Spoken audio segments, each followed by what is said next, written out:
July 17th or 24th, or a free mock test.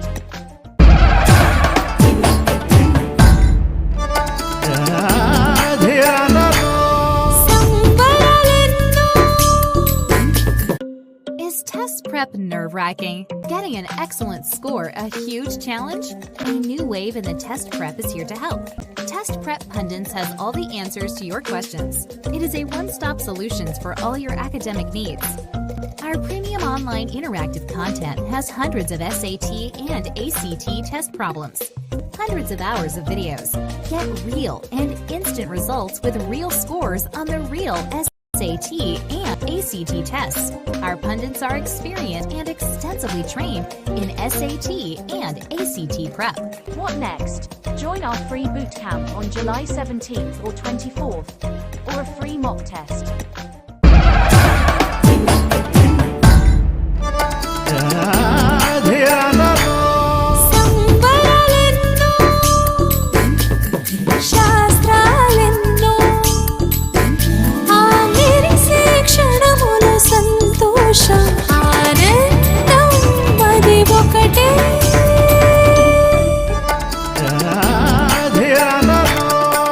Bridal Jewelry by Malabar Gold and Diamonds. A new wave in the test prep. Test prep pundits offer SAT, PSAT, ACT just for $499, with powerful teachers, with top 1 percentile tutors, and powered by stellar digital curriculum. Contact us at info@testpreppundits.com or call at 844-383-7844. Fine diamond jewelry is now one click away. Maya Fine Jewels, a family legacy, manufacturing their own jewelry since 1975. Shop online for lab-certified diamond jewelry at Indian prices. Visit your trusted family jeweler, Maya Fine Jewels, at 1315 Oak Tree Road, Islin, New Jersey. Shop online at mayafinejewels.com. Hire international teachers who are well-trained in U.S. curriculum for just $20 an hour, or for 2 students group, $15 an hour. We teach math, science, and English for elementary, middle, and high school.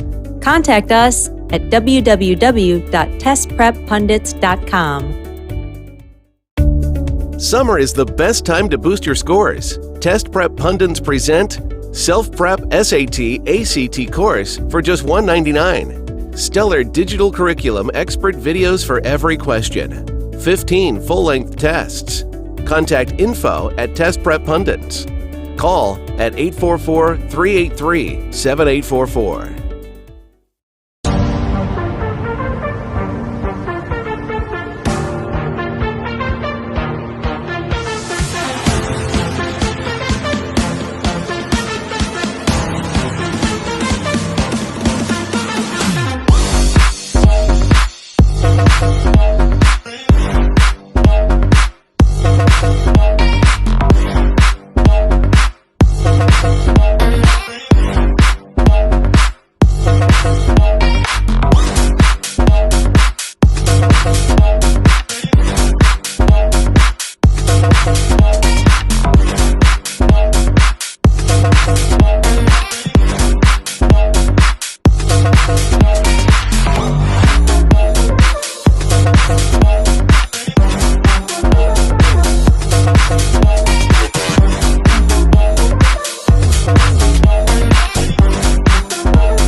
Don't spend more money in selling your home. Instead, make more. For all your real estate needs, trust only 𝐀𝐓𝐕. 𝐀𝐲𝐕 Realty Group makes it easy to sell your home. The 𝐀𝐲𝐕 Sale by Owner offers the same services as a realtor does for a fraction of the price. For only $990, we list your home, handle digital marketing, take calls, and schedule home showings for you. Planning to buy a house? 𝐀𝐲𝐕 has Hello and welcome to our talk show with the experts. Manato unnadu mana expert Rahul Reddy garu. Rahul garu, thank you so much for being on the show.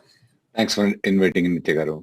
As all of you know, Rahul garu is a very eminent and prominent immigration lawyer and he's here to help all of our viewers today. So, let's get started. But before that, we would like to thank our sponsors, the Test Prep Pundits, and they help you achieve the best for your kids on SAT and ACT tests. Also, they have a free boot camp on July 17th and 24th, which includes a free mock test. So please make sure you avail of this, Andy. All right, Rahul Garu, let's get started, Andy. Another controversial topic, Anmata. USA versus Canada, which country is better for Indians? And which country do you think is better for Indians, and is it USA or Canada? Canada. What? You are a US immigration lawyer, so how can you say that? Well, let's assume, Andy, if we apply for the green card right now, it's going to take about 40, 50 years. Who knows by the time these people are going to be alive, dead, if the job is going to exist when they're 90 years old. We don't know that. I mean, it's very hard for 90-year-old guys still waiting in line. So that's the main reason why, if I were to choose right now to file the green card application, though, it's easy to get into Canada. I'm not a Canadian immigration lawyer, so what I was being told is that they apply online and they take about 4 to 6 months or sometimes even up to 1 year to get the green card. Or come to us. We will take you lifelong for you to get the green card. I mean, that's what we promise.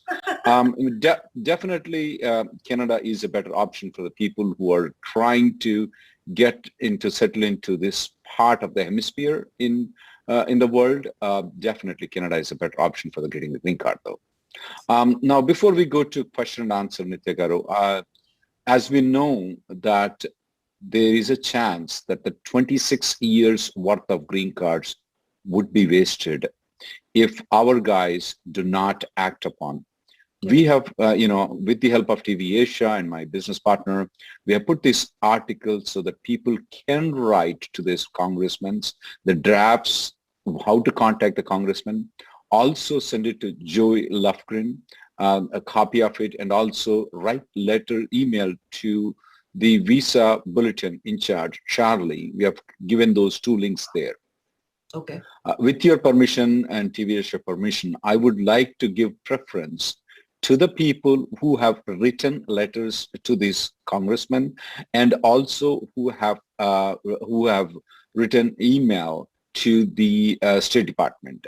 They can put the starting word 3. That means that they have done letter to the congressman, letter to 𝗂𝗓𝗪, and an email to the visa bulletin.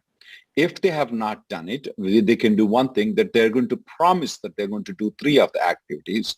They can put 3P. So if they put 3 or 3P, we should give preference to them, if that's okay, Nitya Garu, to you. Fair enough, Andy. Especially given our topic today, I think it makes a lot of sense to go with that. Rahul Garu, what are some of the repercussions that Canada might face, Andy, given this is the situation of US because everybody wanted to come here. Now, it seems like the next best option is going to be Canada for people. So do you think it's going to get tougher there also? One thing, Canada immigration is a little bit different than that of United States. In Canada, they give preference to the talent. They also give preference to the youth. They also give preference to the education. But when it comes to the USA, though, the preference is quite different. If you are worth for nothing and you just have a high school degree and you come from countries that are not on the top visa numbers, they can apply something called lottery system and they get 80,000 green cards, while the employment-based only gets about 140,000. I mean, why are we giving these people green card? They just need to have a high school diploma. Really? To get the green card. So, and that too, they don't have to do any qualification. It's just a lottery. Unfortunately, Indians are not eligible for it. So their preference to employment base is stuck somewhere in the second millennium. We're in the 3rd millennium right now. They haven't changed any of the laws, though. Whenever they come to change the laws, there is a lot of resistance that is coming in there. Definitely Canada and some other countries like Australia, I don't know, but they're definitely attracting the talent. The people who are young, the people who have degrees, the people who have experience in the professions that are in high demand, particularly software professions. Yes, if Canada is going to import all these people, their economy is going to grow. Since their economy is going to grow, there will be more opportunities there coming out there. So yeah, I don't think so that they're at a loss of taking these highly skilled people who are going to pay good amount of money on the tax for the Canadian government. So that they're going to be very good, and they're going to drive the jobs from United States to Canada. So that's good for Canada. Okay, perfect, Andy. Thank you, Rahul Garu. So for all of you watching, if you've already done the 3 steps, then please put 3 before your question. If you're promising to do that, it's a 3P, because P is not for pending, it's for promise and matter. So please go ahead and send in your questions, and in the meantime, we'll start taking our callers, Andy. Sure. While we're taking our first caller, we have one question. This is from Suman Logs. He's done all the 3 steps. Says, my birth certificate does not contain my name and is left blank. It has my date of birth and only the first names of my parents in it. Can I just submit a couple of affidavits from relatives for the 485 purpose? Absolutely, you can. You should submit 2 affidavits along with the birth certificate when you submit the birth certificate, since it doesn't have your name at all. In the meantime, you can contact the municipality or whatever place it is to correct it if they would get it, the proper name on it. The second thing that I would recommend people is to actually go to my website called I Do Not Have Birth Certificate, and there is a link that I provided. There are alternative documents. If he can collect those documents and keep it, I would recommend that he do not submit it at this point of time. When the RFA comes in, then that will be an ideal time when this guy will be able to submit those documents, but not at this point of time. Just 2 affidavits, draft of which is also provided in the link that I'm speaking about, and collect the documents, keep it ready for the RFP if by any chance it gets in. Okay. Thanks, Andy. Rahul Garu, before we take our caller, one note to all our viewers who are sending in questions via the live chat. Please start with 3P and then followed by a question. Right after that, I'm seeing that a lot of people are sending 3 or 3P, and that's the only thing they're sending, and their question is coming in much further, which doesn't help us at that point. So please, 3 or 3P followed by a question in the same comment. All right, let's take our first caller for the day. Caller from area code 917. Be ready for you now. Caller from area code 917. Yeah. So my question is that my priority date is under EB2 categories for March 2012. I was thinking of downgrading to the EB3 category. Should I file for just the I-140 now, or should I go for the concurrent filing? The reason I ask this is because I need to change my employer in September, and my current employer is supporting me and willing to, file my 485. What should be the sequence that I should follow? Should I file the 485 before or after joining the new employer? So you're going to be leaving your current employer and joining a new employer. And yes. Okay. In this particular sequence, though, I would rather want you to file the 485 application after you join the new employer. You may ask a question to me, why? Because the regulations are very clear that if you lose the job within 180 days after you file the 485 application, you're not eligible for the adjustment of status. So if you're going to leave the organization, I would, if you're not working in the organization, that rule is not applicable. You just need to have a job offer. So it'll be much safer for you that you apply for the 485 application after you leave the company rather than leave the company after you file the 485 application. Okay, and after that, it should not be a problem, right? So if the job offer is still there for you, the company is offering you and continuous job offer, I don't expect any problem. With regards to the downgrading of the application, making it ready, if I were you, I would do the downgrade right now. And I would have convert into premium processing once you file the normal processing and once you get a receipt notice coming into the premium processing, so that come in October, you have 2 options. One option is to go either to EB2 or EB3. I would do that if I were you. I don't know what have you done in October. What were you doing in October of 2020 anyway? Yeah, my situation is a little complicated. I moved to Canada, because of that, so I didn't file that. I thought if I'll file it at that point, then I won't be able to satisfy my PR criteria. I got the point. Yeah.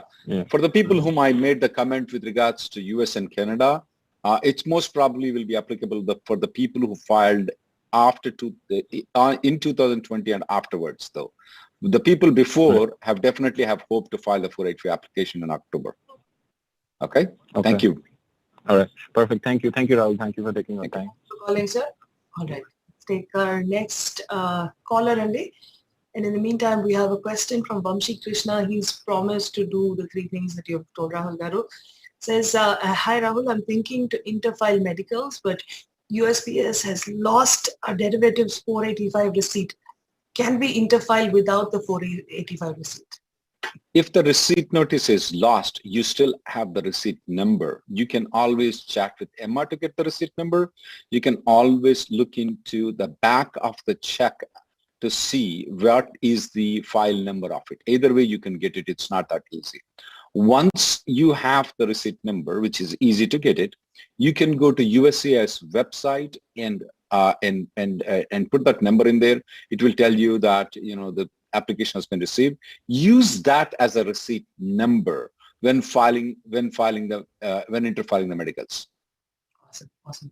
Also, Rahul Garu, before we get on to our caller, in the context of this USA or Canada kind of thing, so for the people who are living here who've heard what you have to say now and want to potentially start applying for, Canada immigration, can they contact your office? No, sorry. Okay. We don't do, this is not for advertisement. This is not for making money or something like that. I told you, no, we don't do Canadian immigration. Please do not contact us. We are not worth even, we don't have the eligibility even to do any Canadian work, guys. All right, got it. And thanks for letting us know, because, I'm sure you would have been bombarded with a ton of calls saying, I'd like to start my immigration process. Yeah. All right. It's just for the general well-being, I said, yeah. Vakil Saab, as always, not planning for his mansion and mutton in the background. All right. Caller from area code 959. We're ready for you now. Caller from area code 959.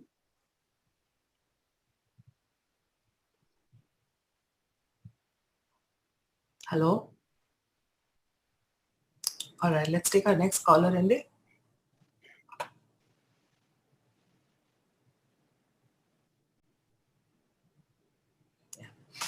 All right. I have a question from Nikita Kohli. She says, from area code 959, we're ready for you now. Oh, wait. Let's take a caller now. Caller from area code 659. Please mute your TV line, Ante. And can you hear me? Yeah, we can hear you, sir. Please go ahead. Okay. Hi, Nityaji. Hi, Rahulji. How are you doing? I really appreciate your time and your support to the community. I have a situation with my perm application. I submitted my, I'm EB2 candidate in my, the priority date is March 2015 with the employer A and with the location X. And I joined company B in January 2020. Now currently new perm process with the employer B is very slow. There is a possibility of going back to employer A, but this time the location is going to change to Y.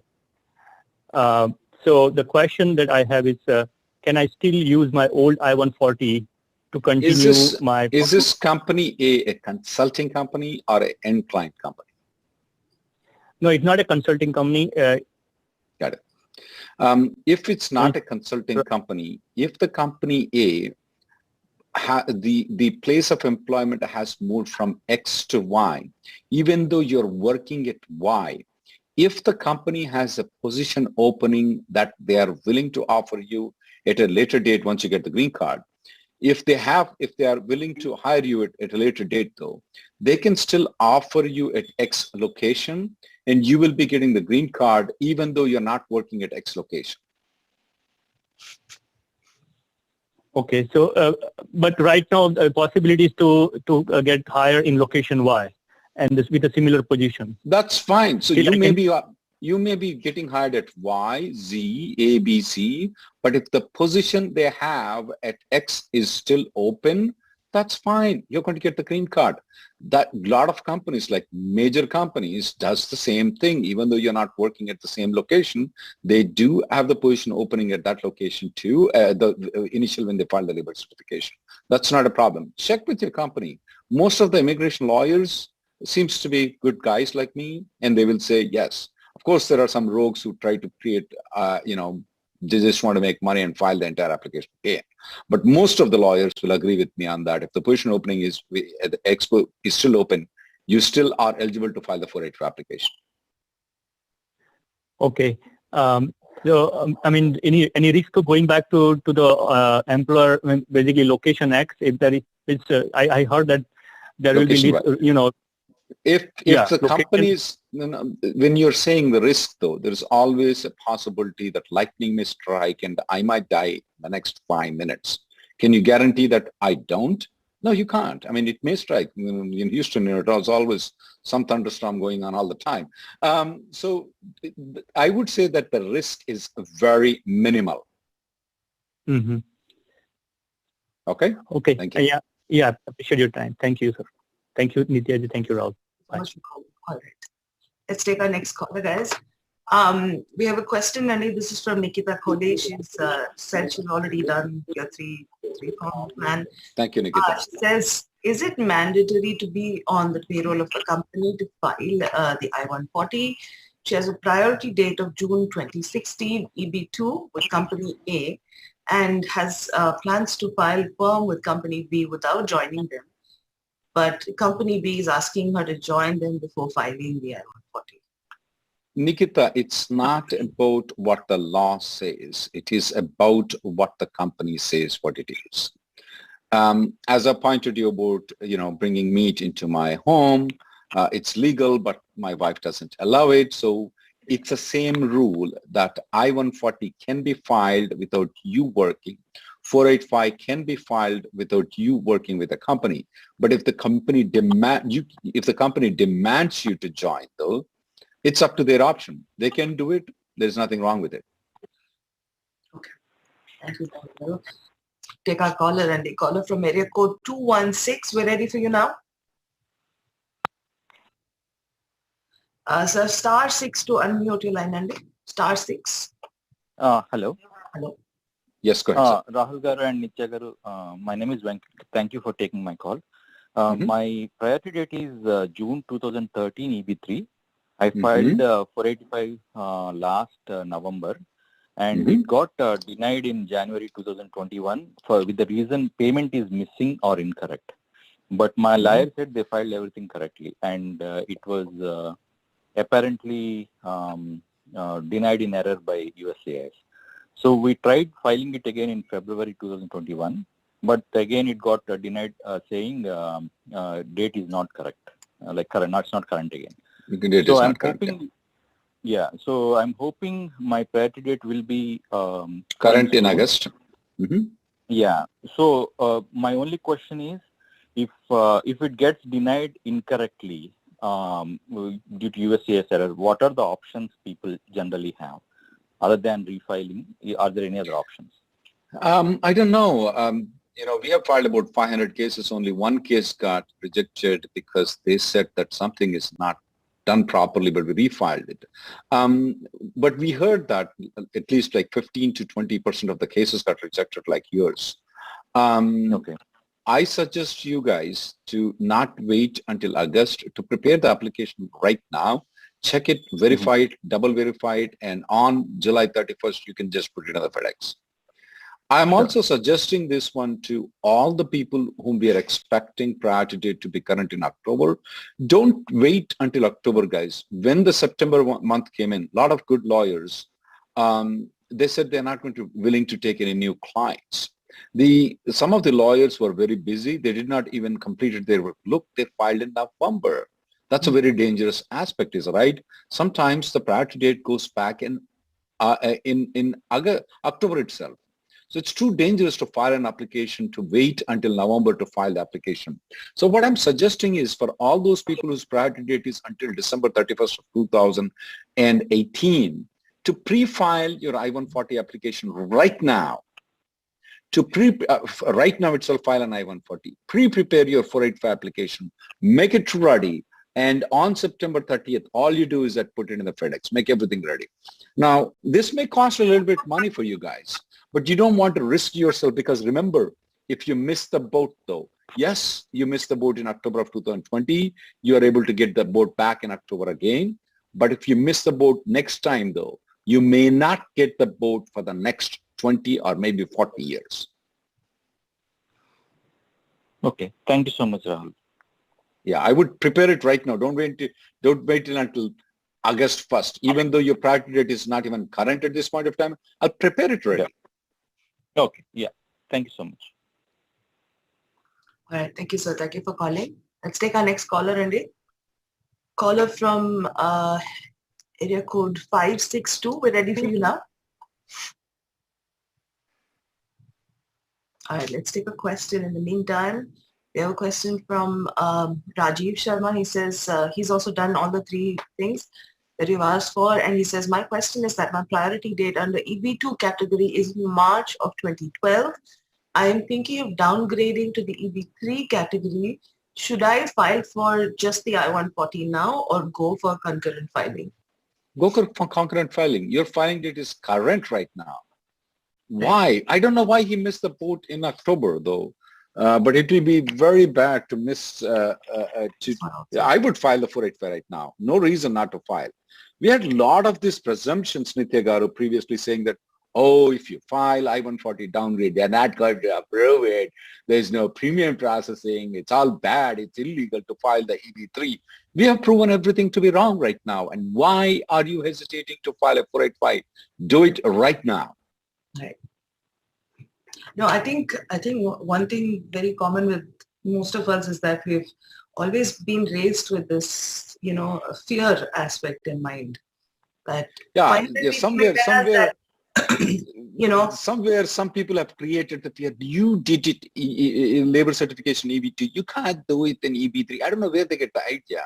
Remember that the Chinese nationals who have been doing for decades, more than 10, 15 years, we've been doing it for them. The Indians just fall into the category next year. I mean, that's nothing new. They won't just say that, okay, you can downgrade for Chinese nationals, not for Indian nationals. So no, it is perfectly working. And look at all the people whose I-140 got approved. So no reason whatsoever at all for you to wait until October to see if the EB2 goes through. File a 485 right now. Awesome. Let's take a caller, Andy. 562, area code 562. Yeah. Hi, thank you, Rahul Garu and Nithya Garu. Thank you very much. Thank you, sir. And my question is, Rahul Garu, last year, August 2020, actually I resigned from company A and joined company B. Then October, right, this comes up and we filed EB3. I asked my previous employer to file I-485 and they filed it. And as per your suggestion, Rahul Garu, I upgraded to premium processing I-140 and I got approved. I got EAD and everything, I-140, everything is ready. And now it's almost 6 months, Rahul Garu. I haven't filed my I-485J with the company B. And now the thing is, I got another opportunity with company C. So can I skip filing I-485J with company B and directly file 485J with company C? Absolutely, you can do it. Not a problem. The job offer with company A is still existing. So it's not that you have to file 485J with company B to go to company C. No need for it. File the 485J supplement with company C, you're good. Okay. So, yeah, thank you very much. And I have another question, Rahul Garu. And the thing is, now my I-485 document is with the company A attorney. How to transfer to company C attorney? You can always request a copy of the 485 application with the company A lawyer. He's under obligation to give it to you. That's number one. Number two, even though you leave to company C, You file a 485J supplement with Company C. If by any chance Company A lawyer get any notification from the USCIS, he may not represent you, but he will give the RFE to you. Hey, buddy, here is your RFE. Do whatever you want. I am not going to touch this. That's what we do. That's what most of the lawyers do, and almost everybody does the same thing. And we are under obligation to give those RFEs to the individuals. We may not want to represent them because we are representing Company A, we're in conflict in representing Company C. So we'll just give the RFE to them. Hey, John, you do whatever you want to. Here is our RFE. Here is a copy of your I-485 application. Go wherever you want to. That's what normally all the lawyers do. And if they don't, that is a violation. You can even complain against them in the bar. Got it.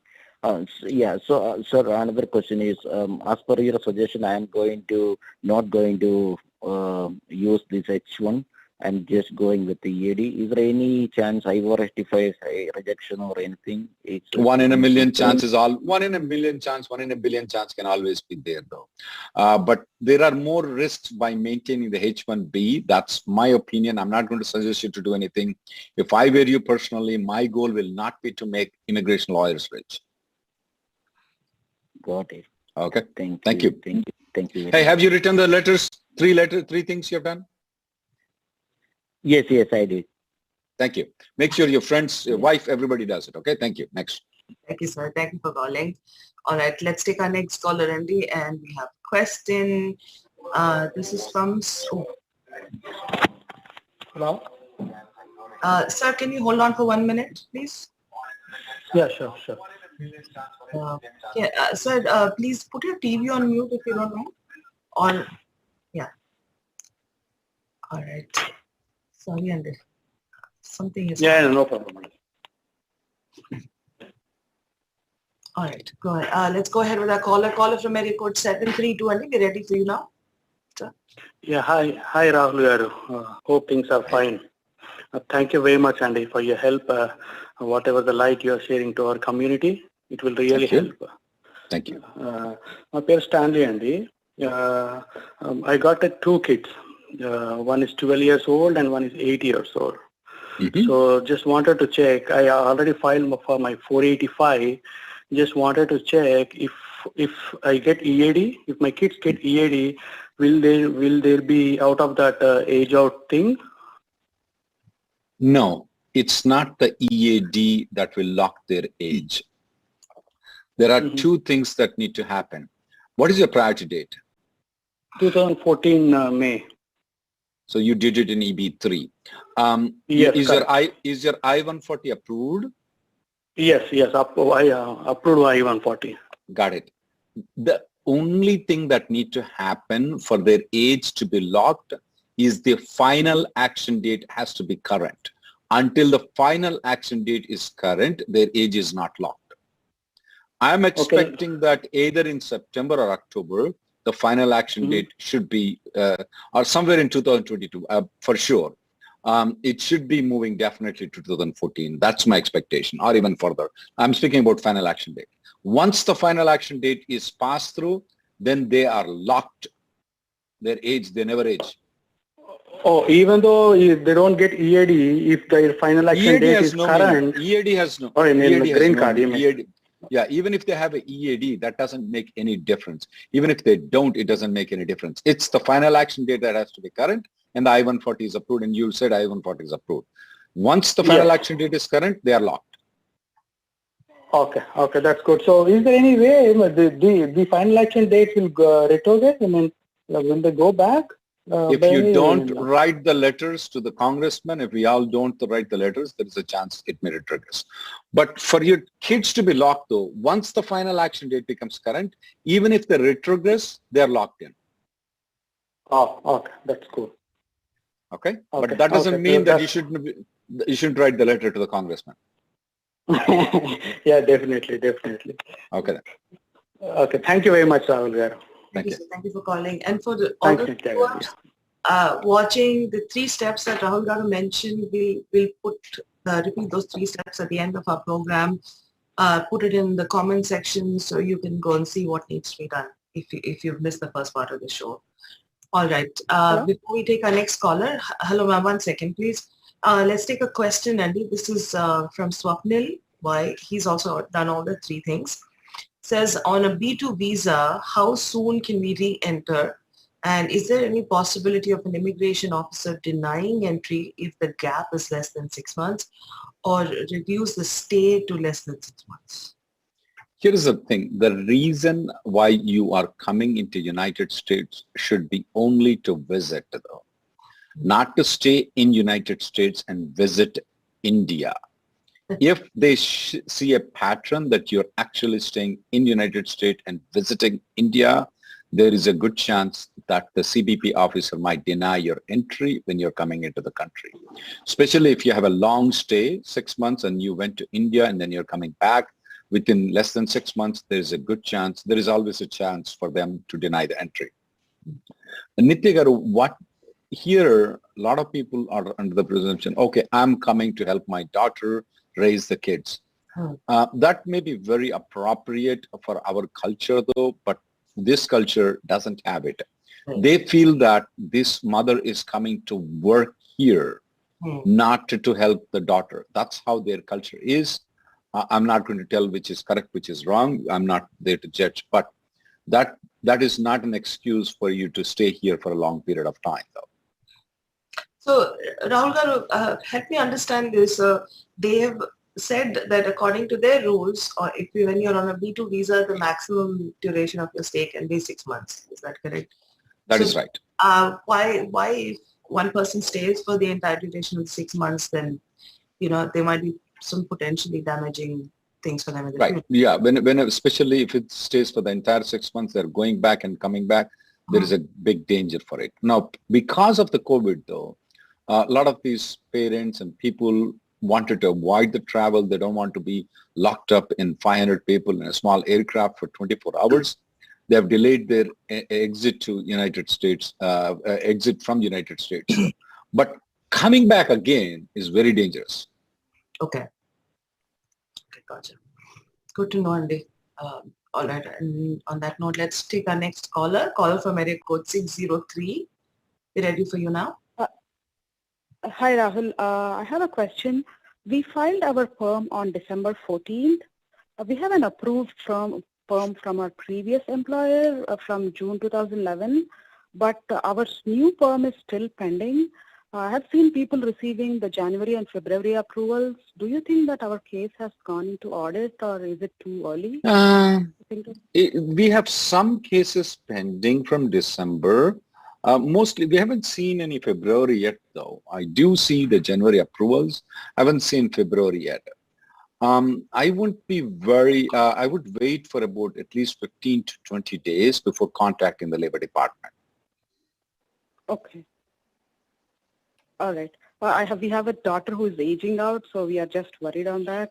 So. Yeah.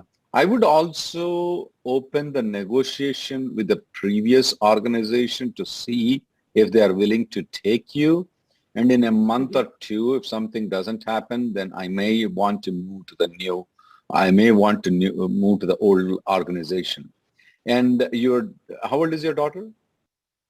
She's 20 now. I would definitely contact the old lawyer.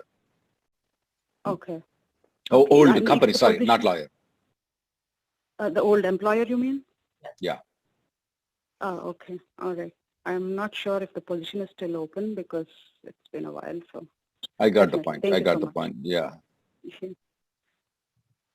So just in case if it is an audit, like how long do you think will it take?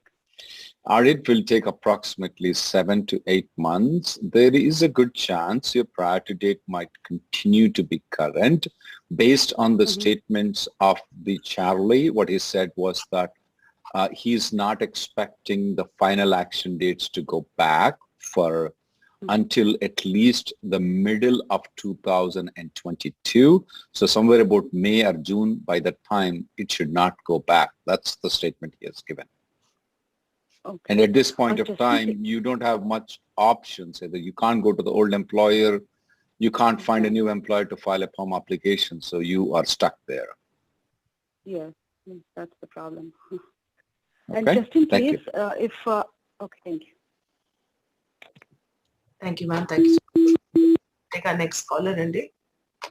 And in the meantime, we have a question, sir.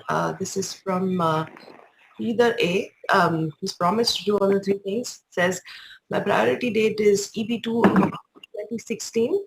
My perm is waiting for approval. Do you suggest EB3 in premium processing and EB2 in normal? Yeah, I would do that. I would do EB3 in premium processing and EB2 in normal processing. I'll wait until EB3 is approved before you file an EB2 though. Okay. Hello, Rahul Garu. Hello, sir. One second, sir. Please hold on. Sure. Go ahead, Rahul. Yeah, I'm done. Okay. All right. Thank you, Andy. Sir, caller from area code 408. We're ready for you now. Yeah, hi, Rahul. I have a quick question. I have actually a couple of questions. So my name is 𝗓𝗪𝗘, and I'm a full-time employee for one of the Fortune 500 companies. So I applied 485 in October 2020, and even my downgrade application has been approved recently, and my priority date is May 2013. So my company is changing titles from data analyst to data engineering, and they're planning to file my H-1B amendment soon. So they're saying that due to this change, they'll have to file my perm again. So what should I do? Come on. Come on, that's bad. The top 10 companies don't do that. This lawyer just wants to make money. He doesn't have anything. He must have a villa like this one, the one that is in my background. He's just cheating you guys. Absolutely cheating. No doubt in it. And naturally, this is the biggest, one of the, this is actually I'm full-time employee for one of the clients. It just doesn't matter. This law firm is cheating you guys. Now what I would suggest you right now is, since you have more than 6 months past though, okay? I want you to do one of these two things. Tell them I am not going to go to upgrade the position. I'm going to sit down where I am. And if they still don't accept it, move out of the company. You don't want to do the whole 9 yards. You don't want to be coming to this TVASIA for the next 2-3 years listening to us. Please. I don't like it. Got it. Okay. So maybe, this is my other thing, because I don't want to move away from the client. Maybe I'll talk to my manager to see if I'll still stay in the data analysis role. So I'll do that. And if it doesn't accept, change the company. Period. Okay. Sure, I'll do that. And the other question is, let's say, for example, I already have EAD, and if for any given reason, if I was laid off, so would that impact my EAD? And and if somebody is on EAD, would and if they're laid off, what are the impacts? Well, you have time to find another job. In the meantime, find another job. IT professionals red hot right now. I'm just asking, Yeah, there are some creative ways. If you get laid off and you don't have another job, consult a lawyer. There are some creative ways in getting around that one. But one thing is for you. Do you speak Telugu? Yes. Manchankollu entamandi ennante పంచపాండవులు ఎంతమంది అంటే మంచం కోళ్ళ వలె నలుగురు అని మంచం కోళ్ళ వలె ముగ్గురు అని 2 చూపెట్టినట. Your lawyer is unnecessarily filing a labor certification, is unnecessarily filing an H1 amendment, is trying to he's trying to derail the entire 485 application that you have in making your pauper sit on the road, and in completely this guy is disastrous. Got it. Sure. Thank you, Rahul. Thank you. Yeah. Thank you. Have a nice one. Bye-bye. Okay. Thank you, sir. All right. Let's go to our next caller, Randy.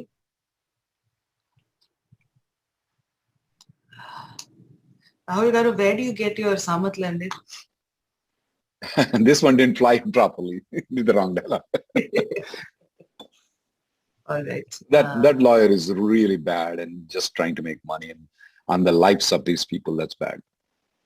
Oh my God. All right. Here's a question for you, Rahul Garu. This is from 𝗓𝗏𝗪 Raju. Says he's promised to do the 3 things. Says my priority date is August of 2010, EB3, I-485, 485J, EAD and AP done. biometrics and medical. What is the ETA on my GC? My attorney says 22 to 35 months. What is your ETA of the Nebraska Center? Well, that's the reason I told him to write the letters. So your lawyer is correct in stating that the estimated time for approval is that much. Although it's not all the cases, sometimes these officers are very active. They do open up the file and adjudicate it. Are there cases that are filed in the month of October that went to the Nebraska Service Center that got their 485 approved already? Yes. There are plenty of them. Just because the timeline is given doesn't mean that your officer may not adjudicate before September 30th, though there is a good chance that they may adjudicate. But the only problem here is that if you want to contact the congressman, if you want to contact the ombudsman, if you want to raise a service request, it won't be of any help because they're going to point out the online system. Look, it's taking 22 to 30 months. Yours says not come into this one. They're going to state that thing. I mean, that's the reason why there is not much this guy can do other than write the letters that he already promised that he's going to do. But other than that, nothing he can do right now. But there's a good chance still, even though the estimated time is longer, there's a good chance he may get the approval by October. Yes. And so 22 to 25 months is not a big thing in the grand scheme of things. And not right, Nitya. You're not right. Here is where the problem is. If that is Nebraska Service Center, when you go to California, when you go to the other service center, it's 15 months. The problem is if all these and this 22 to 25 months, hey, by the time we are going to go into October of 2022, you know what will happen? Mm-hmm. All these extra green cards that we got will all be wasted. Yeah. No, I hear you. So now what we call a dongal vada tarvata 6 నెలలకు కుక్కలు మురిగినట్టు, what profit is it for us when this guy opens a file for us in October of 2022? The dates are going to backlog. That is true. So it is very important for us to get these things. 22 to 25 months definitely is not a grand. I would wait for it, but the problem is if you wait for it, you're going to get backlogged and it's going to be punishable. You may have to wait for next. Just make that 22 months, 22 years.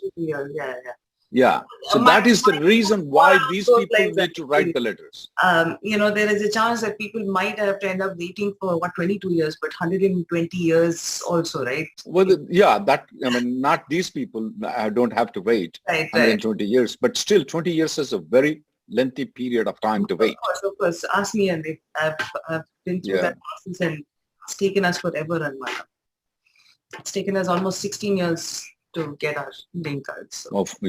Back in this, I waited only 2.5 years, so I'm lucky. Okay, you don't have to rub it in now. Fine.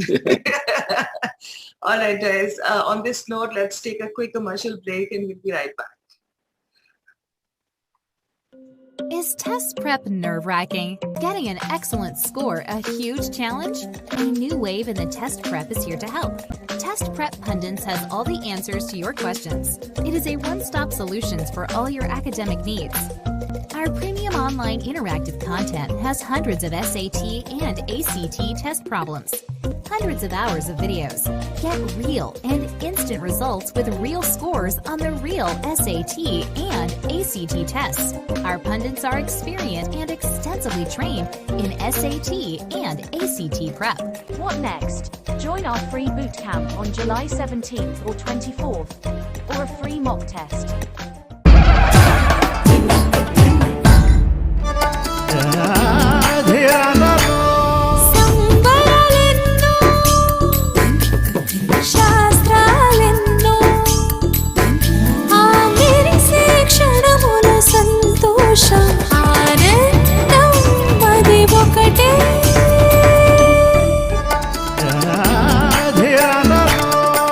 Bridal Jewelry by Malabar Gold and Diamonds.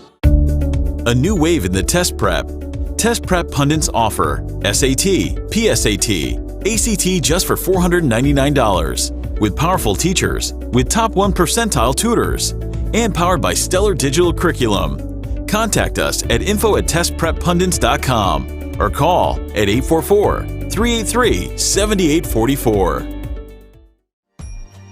Fine diamond jewelry is now one click away.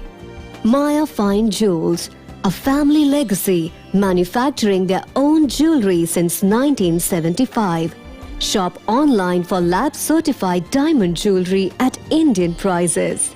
Visit your trusted family jeweler, Maya Fine Jewels, at 1315 Oak Tree Road, Islin, New Jersey. Shop online at mayafinejewels.com. Hire international teachers who are well-trained in U.S. curriculum for just $20 an hour, or for 2 students group, $15 an hour. We teach math, science, and English for elementary, middle, and high school. Contact us at www.testpreppundits.com. Summer is the best time to boost your scores. Test Prep Pundits present Self-Prep SAT ACT course for just $199. Stellar digital curriculum expert videos for every question. 15 full-length tests. Contact info@testpreppundits. Call at 844-383-7844.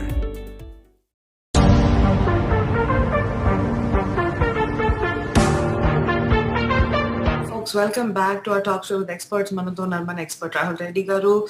I would like to thank our sponsors, the Test Prep Pundits. They help you achieve the best for your kids on SAT and ACT tests. Again, they have a boot camp, free boot camp on July 17th and 24th. And this also includes a free mock test, so please avail of this opportunity. All right, let's get back to our callers, and let's take our next caller. And in the meantime, Rahul Garu, I have a question. This is from 𝗬𝗓𝗪. He says, my priority date is EB2 September 2018. If downgraded, will it be current in October of 2021? Well, it's not in our hands to make it current, though, because the speculation is that last year it moved 4 years. So if it moves 4 years, then that should be almost 2019. So there is a good chance that it should be current, but there's no guarantees for it. But I would suggest you one thing. Do the downgrade right now. Don't wait until October, though. Do the downgrade and prepare it ready. So in October, whatever date becomes current, either EB2 or EB3, you can file the 485 application.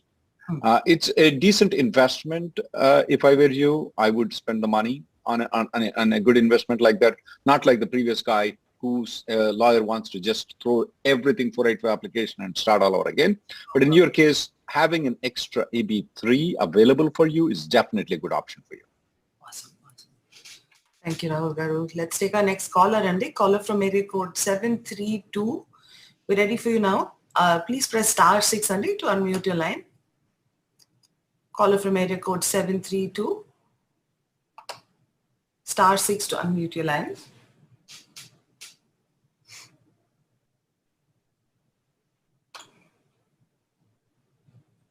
While we're waiting on this caller, Rahul Garu, there's one more question which sort of keeps coming up in a lot of places. Should I work on EAD while on adjustment of status? Assuming if the I-140 is approved, I would suggest, when I was in that position, I was a dependent EAD person, not the primary applicant. My wife's I-140 was approved. I started working on EAD. I was working as a lawyer, immigration lawyer on EAD. And I went to lot of immigration interviews, because the younger-most lawyer, what they do is that they send them to the 485 interviews. So I used to go to the 485 interviews, and the clients used to ask me, hey, when did you get the green card? I didn't used to answer them because I never had a green card when I'm going for their green card interview. And then as soon as the interview is over, I used to tell, no, I didn't get the green card yet, buddy. I'm just working on EAD. Yeah, I did. As an immigration lawyer, I worked on EAD. That's, you can take the example from me. I don't see why, I couldn't even get a H-1B because, who is going to give a H-1B to a lawyer?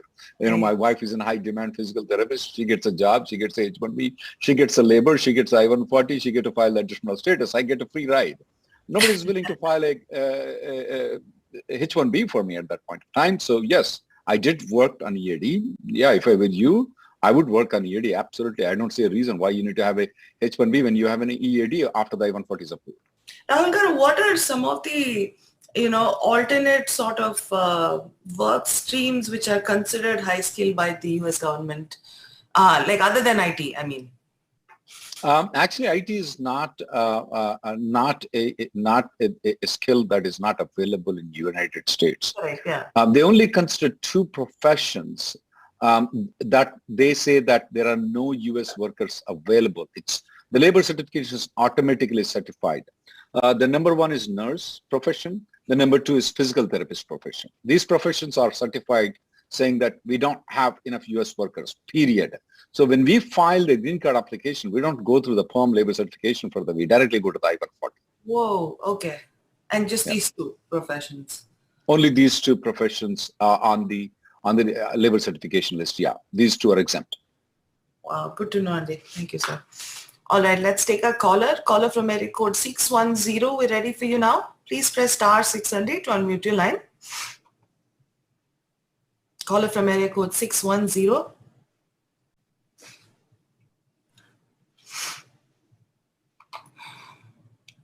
Star 6 to unmute your line. Hi, Nitya Garu, Rahul Garu. Are you able to hear me? Yeah, we can hear you. Please go ahead.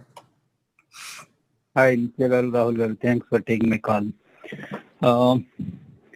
Here, my final action date became current this month. And that is my priority date is January 9th, 2012. I'm going to file 485. Yeah, in EB3. I'm going to file I-485 this month. My question is, my daughter is going to... What were you doing before? Yeah, I was, unfortunately, I was laid off at the time. That makes from sense. Company A, and I was... I got it, I'm rehired. I understand, okay. Yeah, rehired and my question is, my daughter is going to 21 in November. Mm-hmm. If my 485 adjustment of status is not adjudicated, what happens? Your final action date is your final action date is current as of July 1st of 2021. Your I-140 is already approved, is right? They have not withdrawn it, is right? Yeah, it is not withdrawn. Once you file the 485 application, since your I-140 is approved, since your final action date is current though, and she is still under 21 right now, she is locked. Yeah. She is locked. If by the time she becomes 21, if the 485 is not approved, which most probably will not be approved, not a problem. Not a problem. It's called Child Service Protective Act. So under that, her age is frozen. She never becomes 21. Okay. Okay. Yeah, I know that, but my question is, if it is not educated by, it is not educated. Adjudicated, Yeah, if it is not adjusted by that time, can she stay in US? Absolutely, yes. And also, can she continue her education without any issue?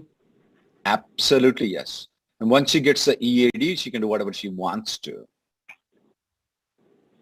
But by the time, I think there is a chance that she will not get EAD, right? That's fine. At some stage, she will get it. After 21, she will get it. Okay. Then there remember, will be no remember, for the purpose of immigration, she never becomes 21. I wish. You and I were like that. So she never becomes 21. My concern, period.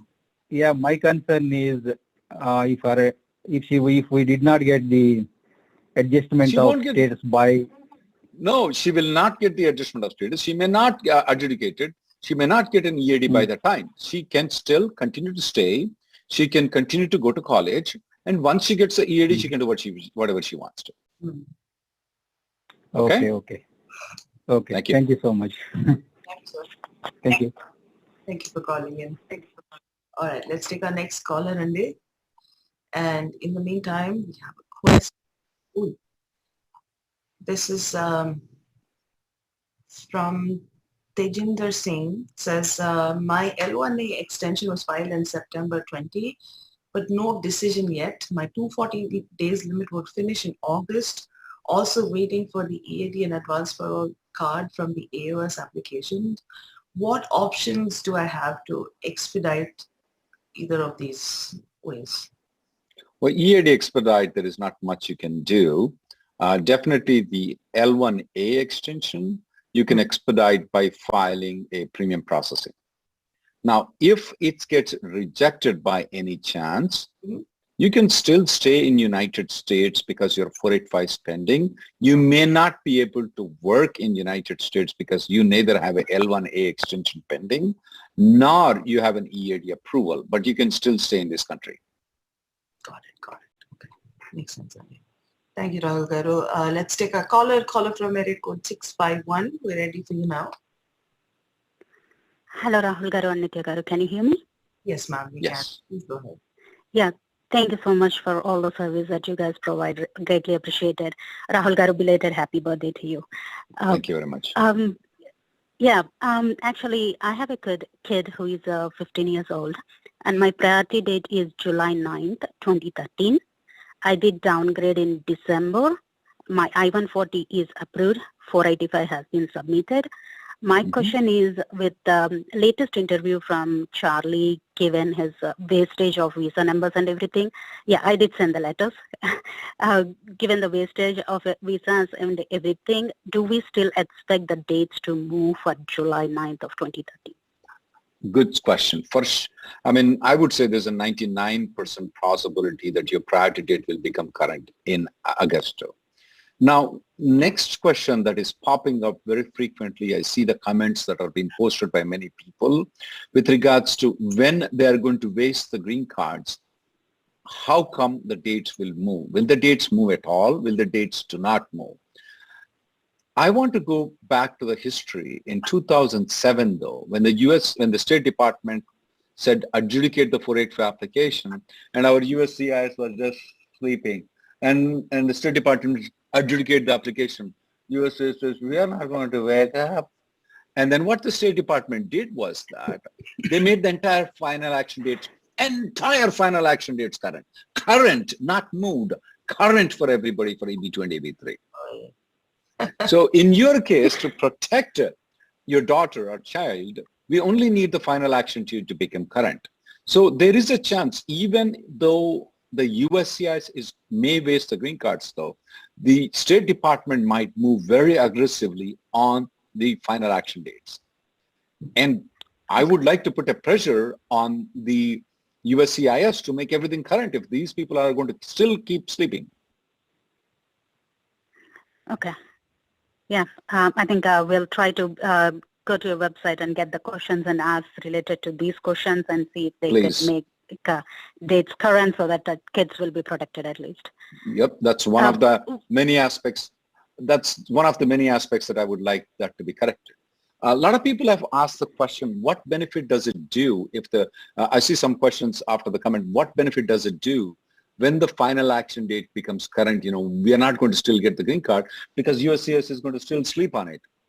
Well, no, not exactly. The USCIS will try to adjudicate the applications much faster so that they don't get to the stages. The other thing is that it's always beneficial to be on the 485 rather than staying on H1B. There are a lot of issues on the H1B. In the 485, your extensions of the EADs are free. A lot of, the lawyers charge very minimal money to file an EAD extension. If all the boxes are ticked correctly, they have to approve the 4 EADs and advance parole. And now there's a provision that they have to approve for a 2-year period. Even when the EAD extension is pending, EAD, you can work for a period of 6 months. So it is beneficial to be on the 485, but I definitely want people to get the green cards. Sounds great, sir. One other question is, now that my date is July 9th, 2013, as I said, now whether it's current or not, when in October, if date opens up in EB2, do you suggest applying one more 485? No. Unless the EB2 final action date is current and EB3 is not current by the time your child is not locked in, I definitely do not suggest this question. This question is asked by many people though. Is it advisable to file one more 485 application? My opinion, no, it is not advisable since your 485 is already pending. No need unless the EB2 goes forward and EB3 goes forward, which doesn't look to be likely. And if your final action date becomes current, why do you worry about the rest of the world? You're in good, safe hands. So you absolutely, if I were you, I would not file 485. Yeah, I was just wondering, as you say, like LA lanes, just trying to be in both the lanes, really. Yeah, the one problem, and I had a consultation yesterday, the guy paid $500 just to ask this question. I don't mind paying extra money to be in 2 lanes.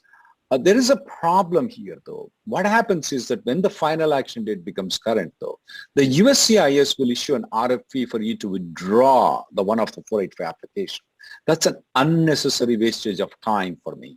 So it's practical is not helping, it's actually harming you. That's the reason I don't want. I'm not concerned that, okay, you spend $5K extra or something like that. I don't care. I mean, if you get a green card 1 month earlier, and sometimes that 1 month can be 10 years, who knows? I would mind spending the money, but here your money is not going to help you. It's going to harm according to me. Sounds great, sir. Thank you so much, and thank you again for all your service. Thank you. Thank you. Thank you, ma'am. Thank you for calling. Let's take our next caller, Indy. And we also have a question. This is from 𝗟𝗩𝗘 𝗪𝗓𝗪. She says, I'm on OPT extension with H-1B approved, which kicks in from October 1st. What will be my visa status if I change my employer before October? Will my H-1B get transferred? If not, what will be my status? No, don't transfer the employer right now. Here is the reason though. You're getting to H-1B on October 1st. If the company withdraws the H-1B before October 1st, you are doomed. And here is where my saying comes in. Here is a problem. You will be na garka, na gatka. The reason is because you're not counted toward the H-1B because the company withdrew the H-1B. Now, what about GART? That is the F1 visa. The civil system says that you already got the H-1B. They will kick you out of the civil system. That's the reason you will be na garka, na gatka if you move. Wait until October, and after that you file a H-1B and then move. Okay. 𝗟𝗩𝗘, I think you're just starting out, so you want to belong somewhere. So please follow this, suggestion. All right, let's go on to our caller. Reddy caller from area code 301. We're ready for you now. Please press *6 to unmute your line.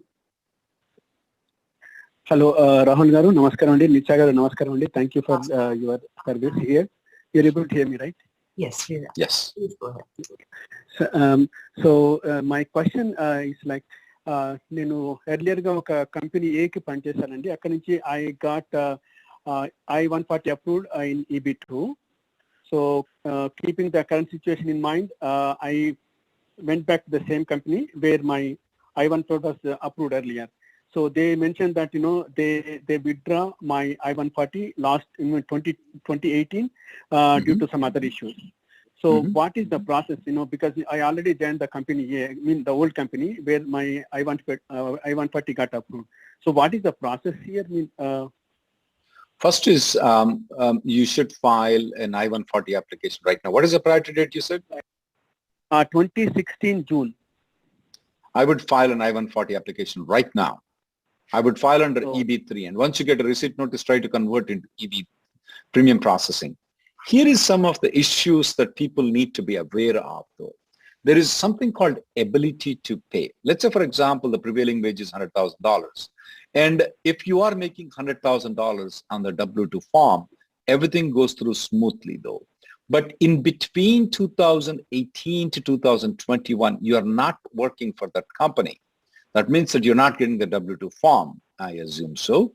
Now, if the company is filing an I-140, they will check from the time the I-140, the labor certification has been applied, which is 2016. You worked until 2018, so the W-2 form is fine. Afterwards, they will look into the profits of the company to see if the company is having enough profits. So if the company shows $100,000 profit, then you should be fine. However, though, there's another aspect to it. What if there are 10 people like you who are coming and joining the company? So they have to show 10 multiplied by 100 is 1 million, 100,000 is $1 million. Now, if they don't show that $1 million, there is a chance your I-140 might be approved. So there is always some risk element when you are not working for the company and going and filing an I-140 again. But I would rather face it, get it approved or denial immediately rather than wait for a long period of time. Got it, Andy. Got it. Thank you. So I'll be moving ahead. I'll file things in EB3 then. Thank you, Rahul. Right now, in July month, I would do it if I were you. Sure, sir. Thanks. I'll do that right away. Thank you, sir. Thank you, sir. Thank you so much for calling. Folks, I know we have a lot more questions, a lot more callers, but unfortunately, we're all out of time today. Rahul V, thank you so much for being patient as ever and for more than anything else being honest as ever and, upfront and very direct in your approach. I think I'm sure our viewers and our callers also would echo the same sort of, sentiment in terms of, okay, there is no, unnecessary stuff that's being said versus, very direct to the point, concise, truthful answers. So thank you so much for giving that. Thank you, 𝗏𝗧𝗏. Thank you for giving the opportunity. TVASIA Telugu is forever thankful for that. And I would like to also thank our sponsors, the Test Prep Pundits. They help you achieve the best for your kids on the SAT and ACT tests. Free boot camp on July 17th and 24th. This includes a free mock test, so please make sure you avail of that. We will be back same time, same place next week, so please stay tuned and have a great week. Thank you. Is test prep nerve-wracking? Getting an excellent score a huge challenge? A new wave in the test prep is here to help. Test Prep Pundits has all the answers to your questions. It is a one-stop solution for all your academic needs. Our premium online interactive content has hundreds of SAT and ACT test problems, hundreds of hours of videos. Get real and instant results with real scores on the real SAT and ACT tests. Our pundits are experienced and extensively trained in SAT and ACT prep. What next? Join our free boot camp on July 17th or 24th, or a free mock test.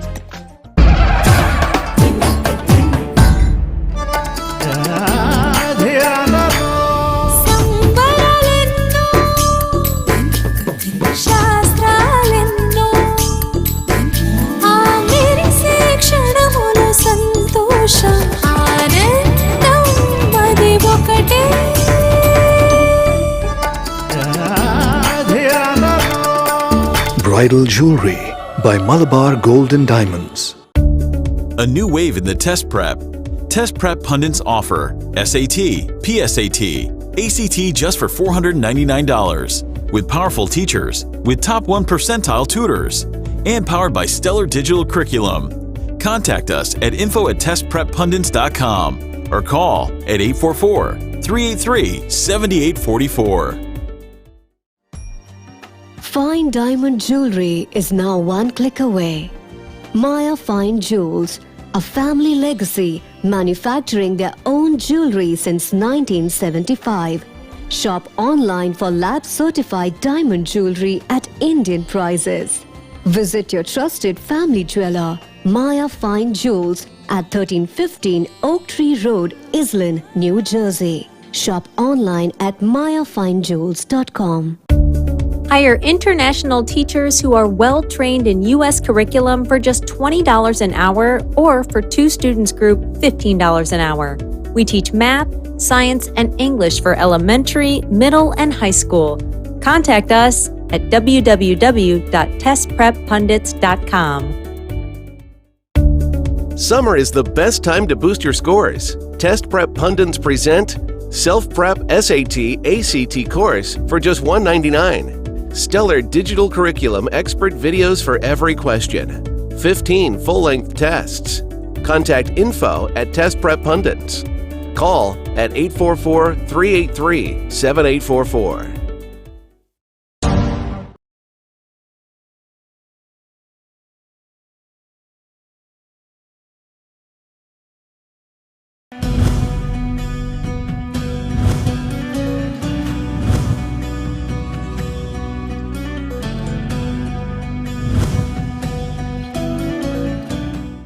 Asia Telugu ప్రేక్షకులందరికీ నమస్కారం, స్వాగతం, సుస్వాగతం to today's episode of meat the leader. మనిషి జీవితంలో ధనధాన్యాలు ఎన్ని ఉన్నా, ఎంత దానం చేసినా ఆరోగ్య దానం కంటే గొప్ప దానం మరొకటి లేదు అని మన పెద్దలు అంటూ ఉంటారు. ఈ పాస్ట్ కపుల్ ఆఫ్ ఇయర్స్లో మనం ఎదుర్కొంటున్న భయంకరమైన పరిస్థితుల్లో ఈ సత్యం మనందరికీ తెలిసొచ్చింది. వైద్యో నారాయణో హరిహి అంటారు కూడా. అంటే ధనవంతరి రూపంలో వైద్యుడిగా ఆ శ్రీమన్నారాయణుడే అవతరించాడు అని మనం నమ్ముతాం. సో డాక్టర్స్ అందరూ కూడా ఆ భగవత్ స్వరూపం అని మన నమ్మకం. సో అలాంటి డాక్టర్స్లో భక్తిభావం, సేవాభావం కూడా కలిగి ఉండడం చాలా అరుదైన విషయం. ఈనాటి మన ముఖ్య అతిథి డాక్టర్ నోరి దత్తాత్రేయుడు గారు. ఆయన he is a pioneer and authority in the field of cancer research and treatment. ఆయన క్యాన్సర్ స్పెషలిస్ట్గా చేసిన సేవలకు గాను ఎన్నెన్నో సత్కారాలను అందుకున్నారు. Distinguished Alumnus Award of Memorial Sloan Kettering Cancer Center Alumni Society, selected as one of the top doctors for cancer in America and top doctors for women's cancers in America over the last decade by his peers of 100,000 oncologists in the US, the prestigious Tribute to Life Award from the American Cancer Society, Distinguished Physicians Award from the American Association of Physicians of Indian Origin. 2014లో doctor Nori గారు was honoured with Ellis Island medal of honour, one of the highest civilian awards in the US. And 2015లో Padmashri, one of India's highest civilian awards awarded by the government of India. These are just to name a few. అలాంటి అపురూపమైన doctor Nori గారు ఈనాడు మన స్టూడియోలో ఉండడం, మనతో ముచ్చటించడం మనకెంతో ఆనందదాయకం. సో డాక్టర్ గారు, welcome to our show. Thank you so much for being here today.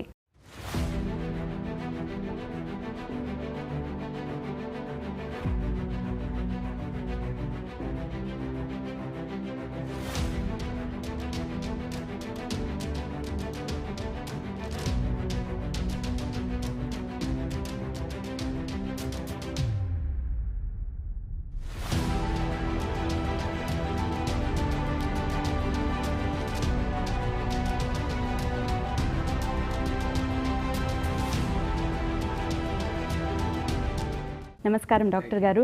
So మీరు ఒక world famous oncologist, Pioneer in your field. ఎన్నో దశాబ్దాలుగా ఇక్కడ అమెరికాలో ఉంటున్నారు, కానీ మీరు పుట్టింది పెరిగింది తెలుగు గడ్డపైన.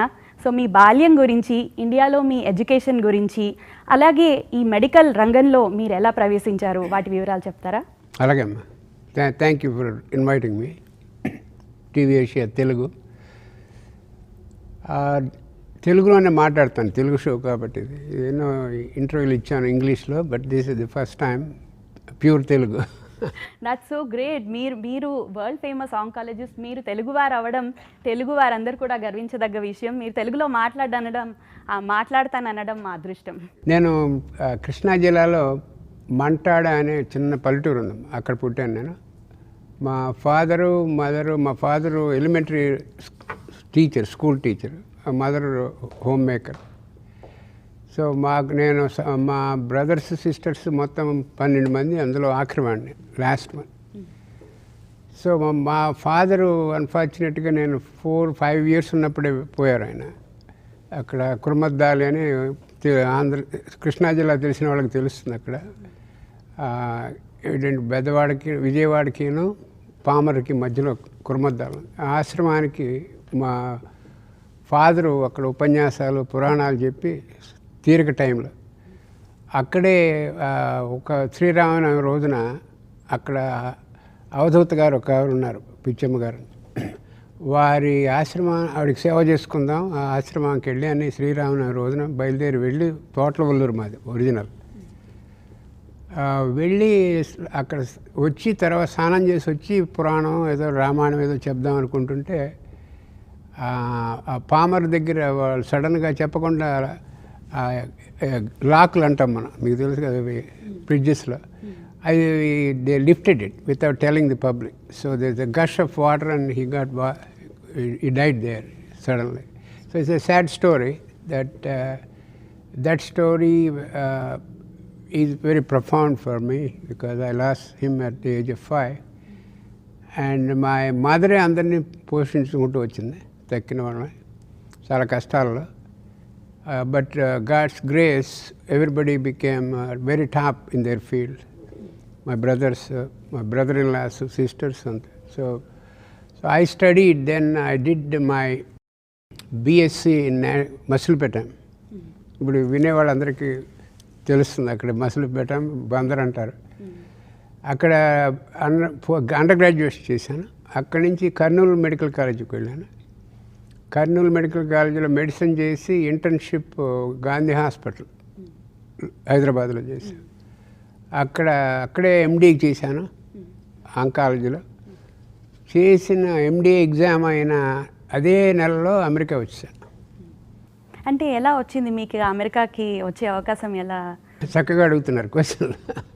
ఎలా వచ్చిందంటే అమెరికాకి రావాలని అక్కడ నేను క్యాన్సర్ ట్రీట్మెంట్లో చేశాను పోస్ట్ గ్రాడ్యుయేషన్ ఉస్మానియాలో. ఆ క్యాన్సర్ ట్రీట్మెంట్లో చాలా ప్రిమిటివ్గా ఉండేది అప్పట్లో, 75 అప్పుడు ట్రీట్మెంట్లు. అది కాకుండా ఒక బృందం అమెరికా నుంచి ఇంగ్లాండ్ నుంచి మా హాస్పిటల్కి వచ్చారు ఒక ఇంటర్నేషనల్ మీటింగ్కి. ఆ ఇంటర్నేషనల్ మీటింగ్కి మా వాళ్ళు నన్ను ఇన్ఛార్జ్ చేశారు. So I have close interaction with all the doctors. వాళ్ళు they got very impressed, especially doctors from New York, Sloan Kettering. And వాడు వెళ్ళిపోయే ముందు ఎయిర్పోర్ట్లో, నువ్వు అమెరికాకి నిన్ను we're so impressed with what you are doing and your knowledge everything. ఒకవేళ ఎప్పుడన్నా అమెరికా వస్తే ఈ కార్డు పెట్టుకొని బిజినెస్ కార్డు ఇచ్చాడు.